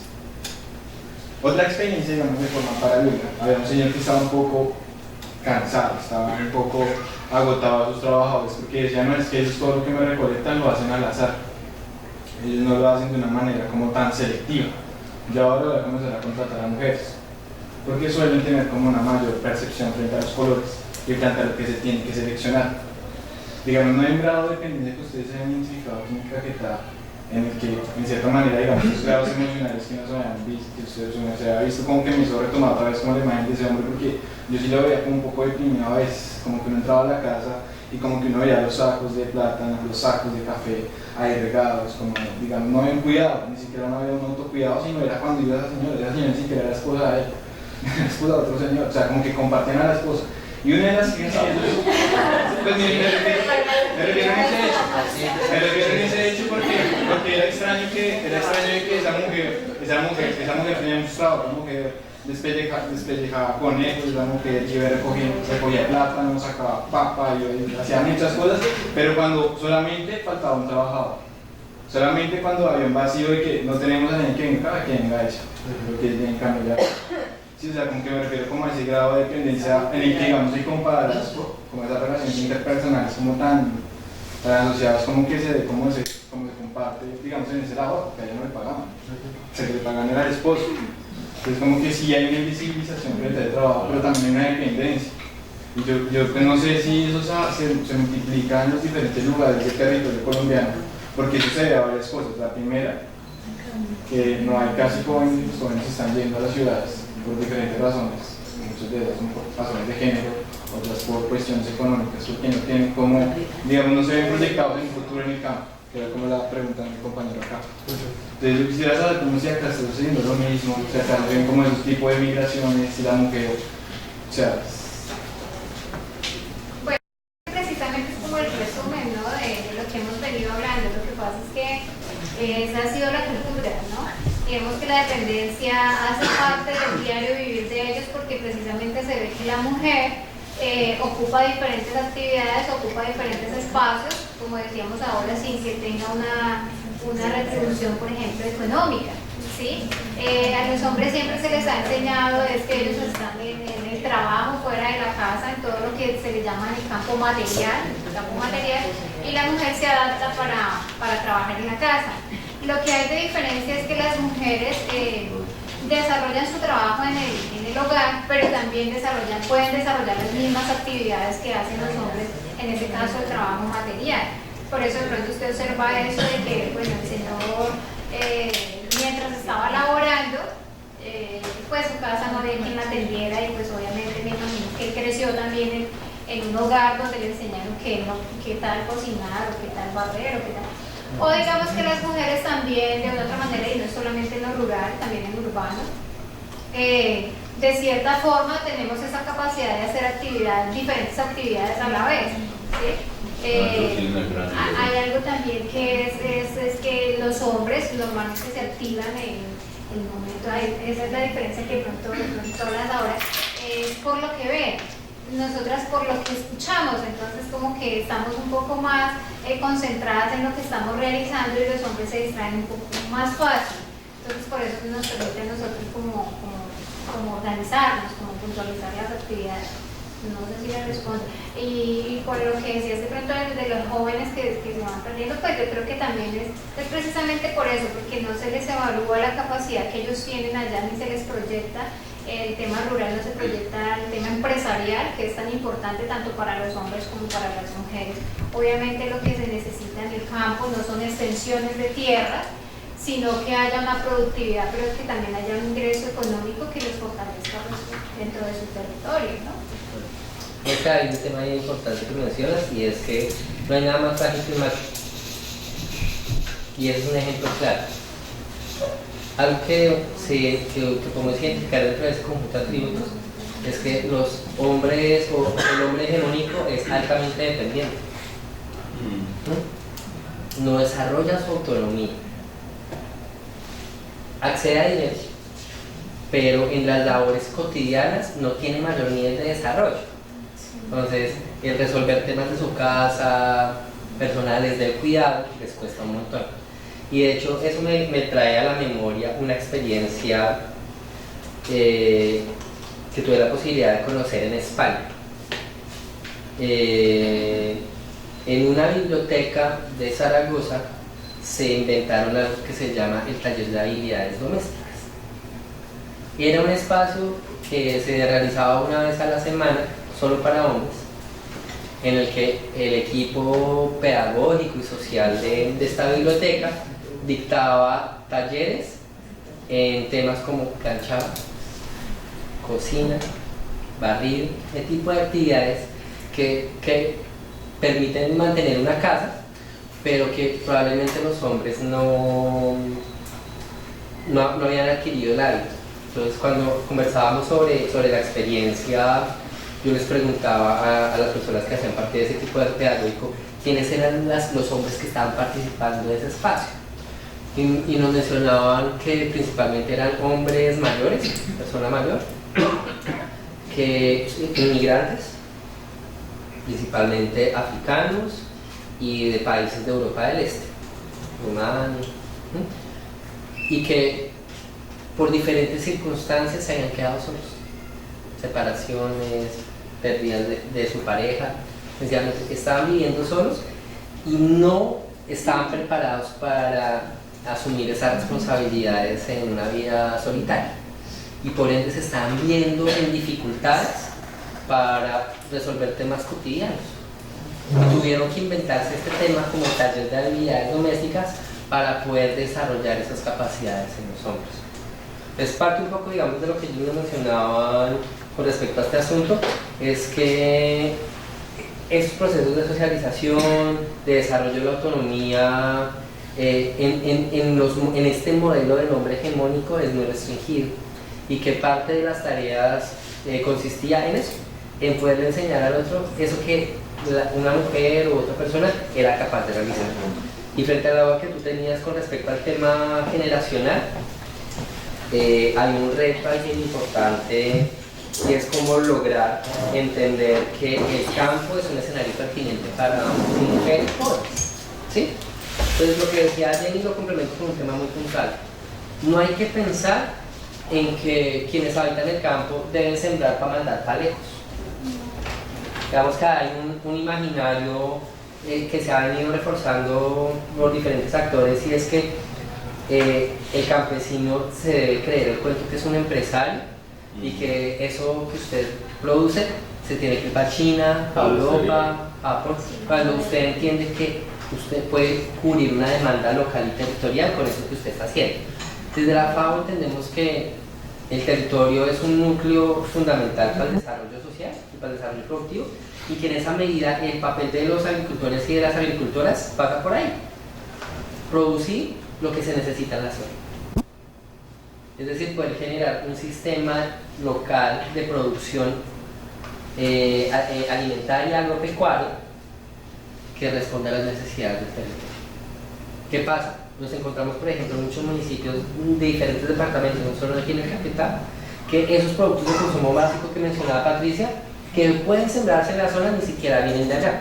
Y hay un ejemplo bien particular, un municipio de Nariño, que es productor de tomate. Y cuando revisábamos qué pasaba, digamos, como cuál era ese ciclo, entonces todo el tomate lo vendía. ¿Usted sabe para dónde lo venden? Sí, ese llega a Pasto. Y entonces ustedes, ¿qué comen? No, nosotros compramos todo. O sea, inclusive el tomate, sí. Pues el tomate que ellos vendían se iba para Pasto y se devolvía y ellos lo compraban. Esas son, digamos, como las contradicciones del campo colombiano. Es parte un poco también del trabajo, tiene que ver con cómo potenciar los sistemas de producción para que respondan a los territorios, y que no haya necesidad de estar trayendo de otros lados lo que se puede producir acá.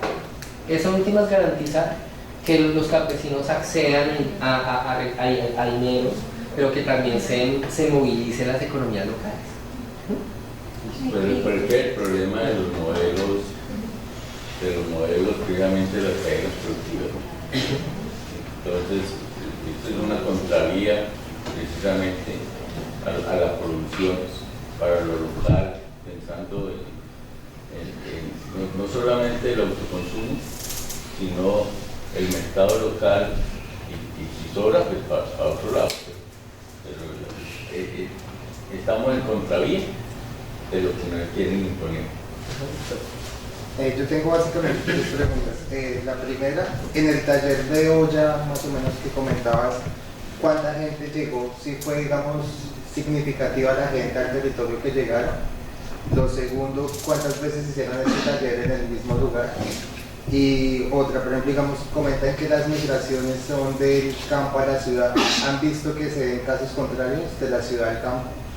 ¿Son hartos, son poquitos? Y por último, en propiedad de tierras, las mujeres, ¿cómo están? O sea, si es significativo, si realmente se ve la desigualdad entre la propiedad de la tierra del hombre y de la mujer, y cómo están, digamos, abordando ese campo.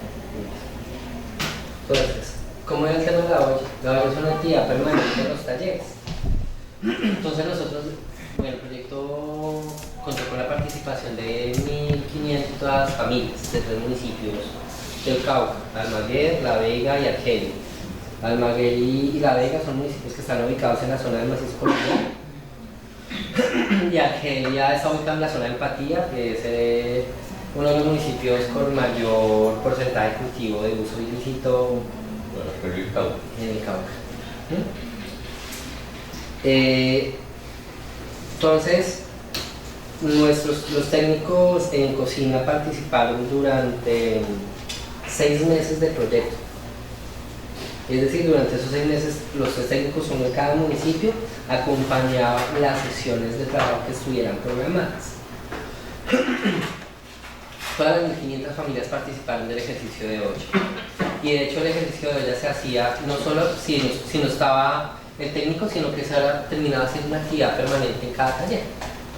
Ya luego el ejercicio era cómo se distribuían las tareas por cada grupo de trabajo, que son grupos de alrededor de 25 a 30 personas. Digamos, distribuir los 1.500 en grupos de 25 y 30 personas. Entonces, en un primer momento, digamos, cada técnico en cocina acompañaba entre 3 y 4 sesiones que estaban a su cargo, y ya el resto era parte del trabajo de los otros perfiles de profesionales. Estoy hablando del técnico agropecuario, de los técnicos sociales y de los técnicos comunitarios. Entonces, ellos no contaban con el apoyo del técnico en cocina en ese momento, pero pues estaba la comunidad que empezaba a distribuirse las tareas. Ya al final el ejercicio era mucho más aleatorio. Hoy, ¿quién se va a meter a la cocina? Hombres y mujeres por igual. Ya al interior se hacía un ejercicio de distribución de tareas. Bueno,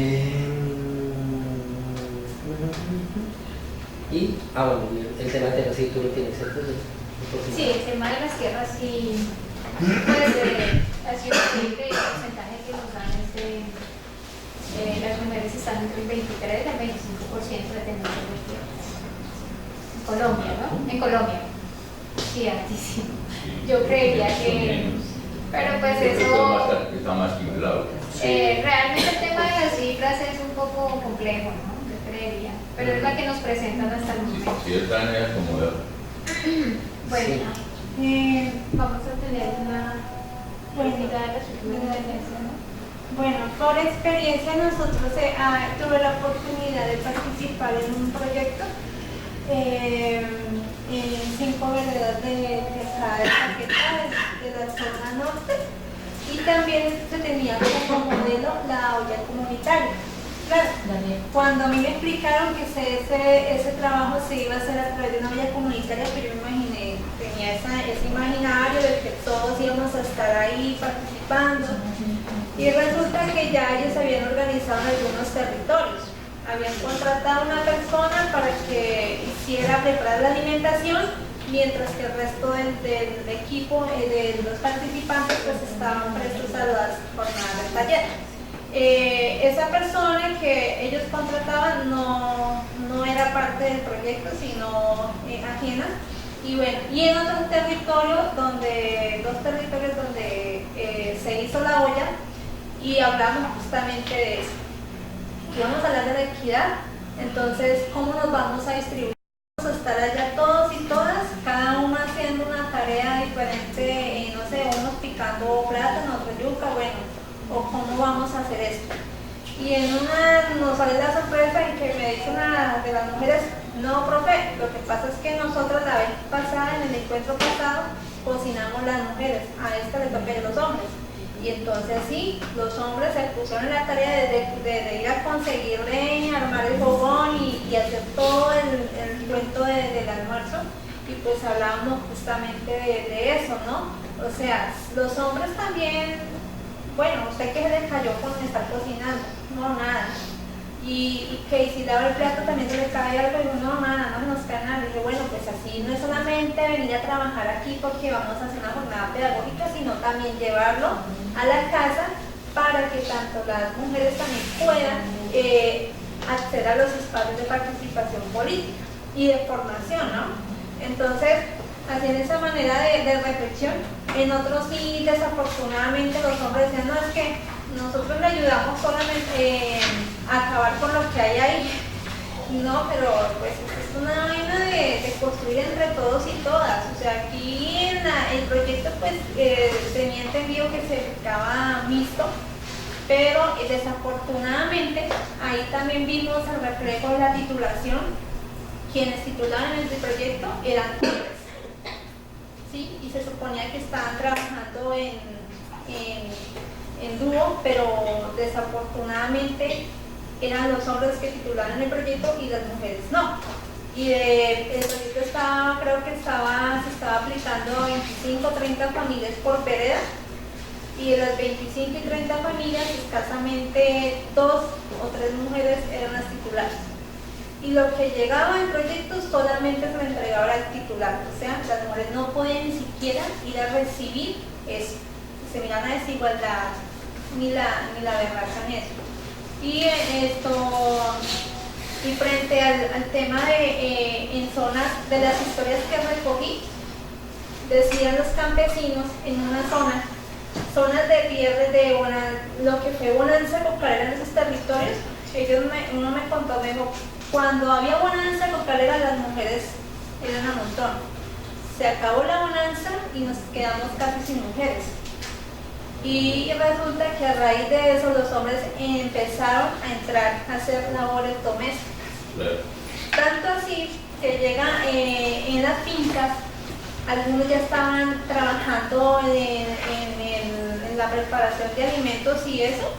Los que terminaban siendo contratados pues eran hombres, porque ya las mujeres, exactamente los que estaban en el casco, digamos en el caserío, eran que estaban ahí, pero ya para trabajos domésticos y eso, los hombres eran.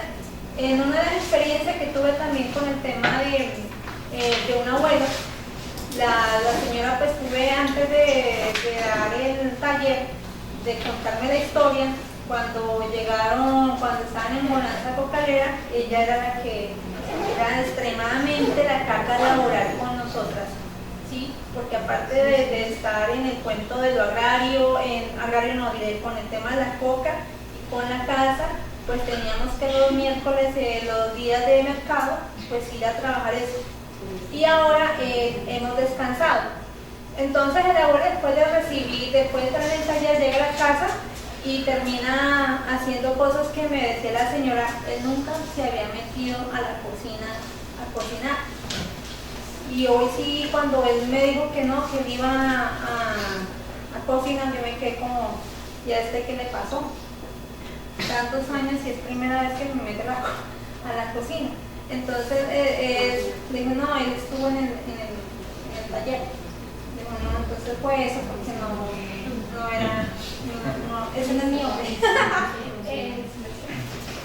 Bueno, pues yo como que quería plantear algo, y es que en el campo pues tenemos dos tipos de campesinos, ¿no? Pues está el campesino pues estrato 1, por decirlo así, el campesino estrato 5. Quería plantear, frente a la olla comunitaria, se hicieron pues con qué tipo de campesino, porque es evidente que el campesino de estrato 5 tiene unos roles totalmente diferentes al campesino de estrato 1. Y donde podemos leer más, o sea, poder sacar más información frente al ejercicio que se hizo en la olla comunitaria. No sé si hay un artículo, un documento, un ensayo o una página donde podamos ir a consultar más y tratando como que responder un poco a la pregunta. Yo soy estudiante de ingeniería agroecológica y uno de mis futuros es como que llegar al campo y laborar allá, trabajar y como ir recuperando esa identidad campesina. Por eso tenía como que cierta duda, porque me estaba llevando un mensaje como mal, pero ya entendí, es como que eso, yo quiero ir al campo, quiero trabajar, a pesar de que nunca he vivido en el campo, pero mi futuro es como que plantearme allá y hacer trabajo con la comunidad. Muy bien.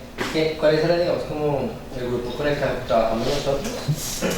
Población rural dispersa, en situación de pobreza y extrema pobreza. Es decir, esas familias campesinas que puede que trabajen la tierra, pero que sus ingresos son inferiores a 200.000 pesos mensuales. Lo puso ahorita en la letra, 250.000 pesos mensuales. Es decir, esas familias que están en unas condiciones, sus necesidades básicas insatisfechas son supremamente altas. Porque efectivamente el comerciante, el ganadero no te va a participar, pues porque además no necesita participar del proyecto. Porque ahí también digamos que no hay que obviar que en este ejercicio de comprensión de lo que pasa en lo rural, jugamos con el análisis de género, pero también hay otras categorías que son susceptibles de análisis, como la clase, como el territorio, como la etnia y el ciclo de vida. Una cosa es trabajar con el mayor, el campesino, persona mayor, y otra cosa es trabajar con el hombre joven. Es completamente diferente. ¿Dónde puedes encontrarlo? En este momento estamos haciendo un ejercicio de sistematización de la incorporación del enfoque de género en los proyectos de la organización. Nosotros esperamos que para final de este año ya es un documento consolidado. Lo único que tenemos a la mano son las metodologías de trabajo y alguna recopilación de buenas prácticas en las cuales hemos identificado en temas de seguridad alimentaria esto.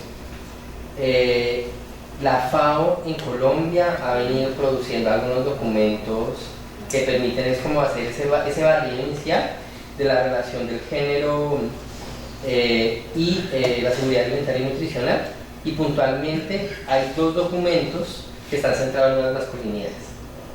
Uno elaborado en el contexto de procesos de reparación colectiva, es decir, cómo entender el papel de los hombres campesinos, indígenas, que fueron afectados por el conflicto armado y que vienen siendo acompañados por el Estado en los procesos de reparación, y cómo el tema de las nuevas masculinidades termina, digamos, vinculado a este ejercicio de sanación y de reparación, es decir, cómo los hombres y mujeres van entendiendo que este es un tema fundamental para poder recomponer el tejido social y comunitario, y es un documento que encuentran en línea, lo pueden descargar de manera digital. Y el otro documento es una sistematización de un colectivo, ¿cómo se llama? ¿Colectivo de Mojave? Hombres y nuevas masculinidades. Eso. Javier. Ellos hicieron una sistematización de una experiencia con organizaciones de productores de la región Caribe, departamentos de Sucre, Córdoba y Bolívar. Que el tema central es la relación de la masculinidad en el escenario rural. ¿Qué hemos sacado nosotros, digamos, que podrían revisar como FAO? En algunos proyectos elaboramos unos recetarios, que son la compilación de las preparaciones que las mujeres y los hombres tienen a la mano, como un ejercicio de recuperación de la memoria gastronómica, pero también de los saberes tradicionales de las comunidades. Y chévere que te intereses por ir al campo. Bueno, eso es que del campo a la ciudad, de la ciudad al campo, digamos que es un fenómeno que algunos denominan como los neocampesinos, que son personas que viven en la ciudad y que tienen solvencia económica, tampoco nos digamos eso también tiene que ver con las condiciones económicas. O la gente joven que tiene dinero y y tiene la posibilidad de comprar tierra y se va a ir al campo, digamos como con una casa de la verdad. Sí, con un sentido un poco más ecológico, de descanso, pero pues porque además cuentan con los recursos para poder montar un emprendimiento en lo rural. ¿Sí? Exacto, entonces tú vas a encontrar personas que dejaron la ciudad y se fueron al campo, y son estos que son las personas que montan los hostales, las reservas ecológicas, porque digamos que también hay una reflexión en lo rural, y es que no solo lo rural tiene que ver con la producción agropecuaria, sino que también hay otra serie de servicios y actividades económicas que se pueden impulsar desde los territorios rurales.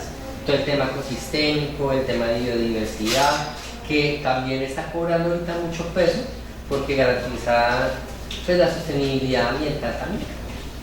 Daniel, yo quiero como agregarle ahí también que digamos que para llegar al campo y usted hacer un buen trabajo, no solamente en el campo sino en las comunidades organizadas, es de conocer sobre ellos, porque también digamos que no se puede dedicar a implementar alguna actividad que pueda generar choques y que usted busque otro resultado. Normalmente en el campo se trabaja, la gente llega a los espacios, pero digamos que en el caso de Daniel quizás se le ha facilitado un poco, digamos, no sé, con algunas personas que se hayan contactado, y en mi experiencia es de que si la comunidad está de acuerdo, uno pues debe conocer un poco el contexto de ese territorio. Si hay un proceso, pues no pasar por encima ya de ese proceso que ellos hayan llevado, sino llevar agregarles o complementarle, porque eso puede ocasionarle un resultado positivo o le puede generar un contraste y definitivamente no poder realizar alguna actividad o algún apoyo. Pero aquí es donde sí, para terminar, aprovechando pues también tu participación, y es como también a partir de tu experiencia que ha implicado en términos de retos y de barreras para ti, digamos, para las mujeres que te rodean, en términos de que pues además de que son mujeres trabajadoras del campo, son mujeres que trabajan en el hogar, son mujeres que trabajan en una organización, no solamente como en el término de la doble jornada ni la triple jornada, sino que termina siendo una jornada redonda en la cual en qué momento pues ustedes también tienen como un espacio de ocio, de descanso y más. Y más allá de eso es como en qué medida tu experiencia, cómo podrías, pues no sé si pues cerrar, porque igual también mi espacio ya está muy cerrado, ya está muy bien acabado, pero es como a partir de tu experiencia, ¿qué implicaciones ha tenido para ti también de organizarte? Porque si bien el tema del empoderamiento está muy asociado al fortalecimiento de la participación y que las mujeres participen más, también acarrea como otro tipo de inconvenientes, no sé, por ejemplo, con el marido, con los hijos, de usted por qué se vaya a participar, entonces sí, usted tiene igual una labores acá en la casa. ¿Cómo ha sido también como ese proceso, tanto para ti como para las personas que te rodean, las mujeres también con las que trabajas? Bueno, gracias. Pues yo les cuento que desde el inicio, desde muy niña, y no puedo decir mentiras porque aquí está mi mamá, empezando que yo nací en el tema cultural, patriarcal, pues mi papá esperaba un varón, ¿sí? Entonces pues no, nació una niña.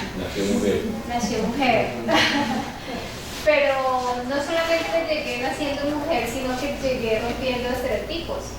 Por ejemplo, no acepté las actividades de la cocina. Yo en la finca no hacía actividades de la cocina. Siempre las hacía mi hermana mayor. Quise como conocer a fondo lo que pasaba con los hombres. Entonces acompañaba era mucho a mi padre el tema material, ¿no? De siempre el plátano, de poner el plátano, la yuca, apartar, ordenar, todo que no tuviera pues que ver con el estereotipo que nos habían dado o nos habían enseñado. Y posteriormente con mi padre siempre asistía, más con mi madre, a las reuniones del tema de organizaciones sociales en las juntas de acción comunal. Entonces mi espacio de crecimiento para llegar, digamos, a conocer, por eso le decía yo al chico que cuando uno quiere transformar o hacer un proceso o fortalecer, uno debe conocer el espacio, me parece muy importante por lo menos saber algo de él. Entonces como yo crecí con los hombres en este proceso, viéndolos liderar, viéndolos digamos como que ser los empoderados en todo, entonces yo dije, bueno, pero es que yo no soy hombre, yo soy mujer. Entonces uno de los retos era tratar de que me escucharan, porque siempre, primero los jóvenes en los espacios, pues, tenemos muchas dificultades, luego cuando fui joven, de que nos escuchen en esos espacios, porque siempre no tiene experiencia, no sabe, ¿sí? Y más siendo una mujer. Por ese lado, digamos que otro de los retos es ya hacerme reconocer con capacidades dentro de esos espacios. Y así sucesivamente, digamos que el tema de la educación no fue tan asequible, pero ya fue más personal de demostrar que las mujeres también pues podemos lograrlo, hacerlo, tratar de hacerlo bien. Y con las otras mujeres, pues ha sido como un proceso más ya de reconocerme como mujer, porque a medida que nos fuimos juntando, digamos que en este caso la plataforma se convirtió en un espacio, como una escuela para mí, pero como le digo, yo como crecí con hombres, entonces yo siempre quería hacer algo a favor de las mujeres y no sabía cómo. Entonces cuando llego a la plataforma, que son más de 100 organizaciones en todo el departamento y nos juntamos todas las mujeres y entonces hablamos, entonces yo dije, bueno, este es mi espacio. Entonces ahí empecé inclusive a reconocerme como mujer, mi cuerpo, mi actuar, en mi pensar y fortalecernos y inclusive ganar un reconocimiento por eso. El reconocimiento más es por haber sido pues mujer, por ser mujer campesina y por reconocerlo, ¿no? Con la familia, pues la primera parte le digo a los hombres, uno en la familia es el primer choque, digamos que a mí quizá le queda mucho más fácil, porque eso también es algo que está ocurriendo. Los hombres, si digamos ustedes, soy una mujer, o en el caso de pronto ustedes no, pero si yo en la comunidad rural y una mujer viene a hablarnos pues del enfoque de género y eso ellos como que no, o es lesbiana o está en contra de nosotros, o ojo con las mujeres que no les junten mucho con ellas porque van a acabar con todos los matrimonios. Ese es el primer escenario que uno se encuentra y a los hombres les queda pues mucho más fácil, ¿no? Entonces en la familia pasa lo mismo. El primer escenario que yo me encuentro fue mi familia, porque pues mi papá es demasiado machista, diría yo, pero es un gran ser humano, es un líder, digamos. Mi madre es una líder y ahí está también el tema de la cultura. Digamos que mi padre, por ser hombre, es reconocido, a ustedes les queda mucho más fácil buscar a Jenny Chilatra por el papá, que se llama Lucebelio Chilatra, pero no la encuentran fácilmente por mi mamá. Sin embargo, los dos casi que han ocupado los mismos cargos y han sido unos excelentes líderes. Entonces eso también ha sido como un reto también empezar a visibilizar que nosotros las mujeres, independientemente de qué, digamos que los escenarios que ocupamos, pues también debemos tener un reconocimiento. El primer escenario fue mis hermanos, incluyendo las mujeres, digamos mis hermanos y mis hermanas, de bueno, esa que me volvió loca, inclusive como escuchar de que usted confunde la libertad con el libertinaje, que es algo que nos han dicho, y entonces uno le dice, bueno, ¿y qué es eso? Entonces no saben contestarle a uno qué es la libertad o el libertinaje. Entonces tiene que uno empezar a hacer un trabajo muy sensible, y digamos que uno de los retos es llegar a este escenario ya y escuchar, o llegar a un escenario y escuchar a mi hermano o a mis hermanos, a mis hermanas, hablando del enfoque de género, no con, digamos, a generar choques, sino a promover la equidad. Entonces uno dice, es un reto que yo tuve y hemos alcanzado, porque ver los años después de haber generado choques es difícil. Digamos que ese fue el primer escenario. Pues mi hija, la que está allá, solo le tengo a ella, cuando estaba muy niña, yo pues siempre he estado en el tema a favor de los campesinos, como contaba. Entonces ella, de tanto escucharme ver las noticias y hablar de los campesinos, mami, en Caracol están hablando de los campesinos, mami, miren que los campesinos, ¿sí? Hasta que un día ella, de ver pues como el tema tan sensible para mí, me pregunta, mami, yo soy campesina, ¿sí? Porque ella de pronto, al saber de pronto sentir, ¿será que soy yo? También hago parte de ese rol que mi mamá siempre está ahí como en esos espacios, fortaleciendo. Entonces ella me hace la pregunta, mami, yo también soy campesina, ¿sí? Pues porque ella pues ya se sintió más en urbano y todo eso, pues muy diferente. Y bueno, digamos que muchas de las mujeres y muchas de nosotras sacrificamos los tiempos, dejando pues a los esposos, a los hijos, a algunos espacios de la familia, para tratar de llegar a otros donde podamos hacer ese tipo de actividades. Pero es satisfactorio, ¿sí? Sí está la necesidad, algo que he identificado es que precisamente también los hombres estén dentro de esos espacios, porque eso genera choque en la familia cuando solamente una de las personas está reconociendo y la otra no, ¿sí? Entonces pues uno de los retos principales que uno debe tener es dentro de la familia y luego sí hacia los demás. Pero aquí en esta Caquetá es un poco difícil. Es difícil, pero por eso necesitamos la ayuda de todas y todos ustedes, de manera muy sensible, para que no se nos confunda la actividad de que el enfoque de género no quiere decir enfoque de mujer, ¿sí? Género, pues sabemos que es masculino, femenino, inclusive podemos hablar solamente de los dos. Entonces el mensaje tenemos que pues, ser un poco susceptibles. En mi caso estamos aprendiendo, seguimos aprendiendo y estamos en el proceso. Ustedes que van a ser docentes, hay un tema principal en los niños y en las niñas, y más allá de reconocer que si es hombre o mujer, el reconocimiento del cuerpo, ¿sí? Por ejemplo, temas tan sensibles que se deben trabajar dentro de una aula de clase, y es los cambios que tienen los niños y las niñas hasta, digamos, que en la pubertad. Por ejemplo, la menstruación en las niñas. Usted va al campo, cualquiera de ustedes, y si es un hombre que diga, bueno, vamos a trabajar el tema de la menstruación, pues, o sea, hasta los mismos docentes, los niños se tapan, las niñas se tapan la cara, o sea, por favor, eso no. Pero tenemos que llegar allá, ¿sí? Eso es lo que tenemos que llegar. De manera, obviamente, hay que ser muy responsable porque, pues, a ver, no sé si esté bien dicho, yo siempre he considerado que el docente, de una otra manera, los niños empiezan a verlo como referente, ¿no? Entonces, dependiendo también de sus comportamientos, pues. Y lo más importante aquí de reconocer es que tenemos igualdad de derechos, pero que somos diferentes en pensamiento. Y ahí es donde está todo el tema del reto de la convivencia, ¿no? ¿Cómo lo hacemos para que esa diferencia no nos destrune, sino que nos una? Jenny, voy a hacer cruceros y acortarles porque son las 9:40 y el espacio estaba planeado hasta las 9 de la noche, por eso empezamos a las 7 en punto y porque además nosotros tenemos que viajar mañana a 5:30 de la mañana, entonces es hora de irnos a descansar. Muchas gracias.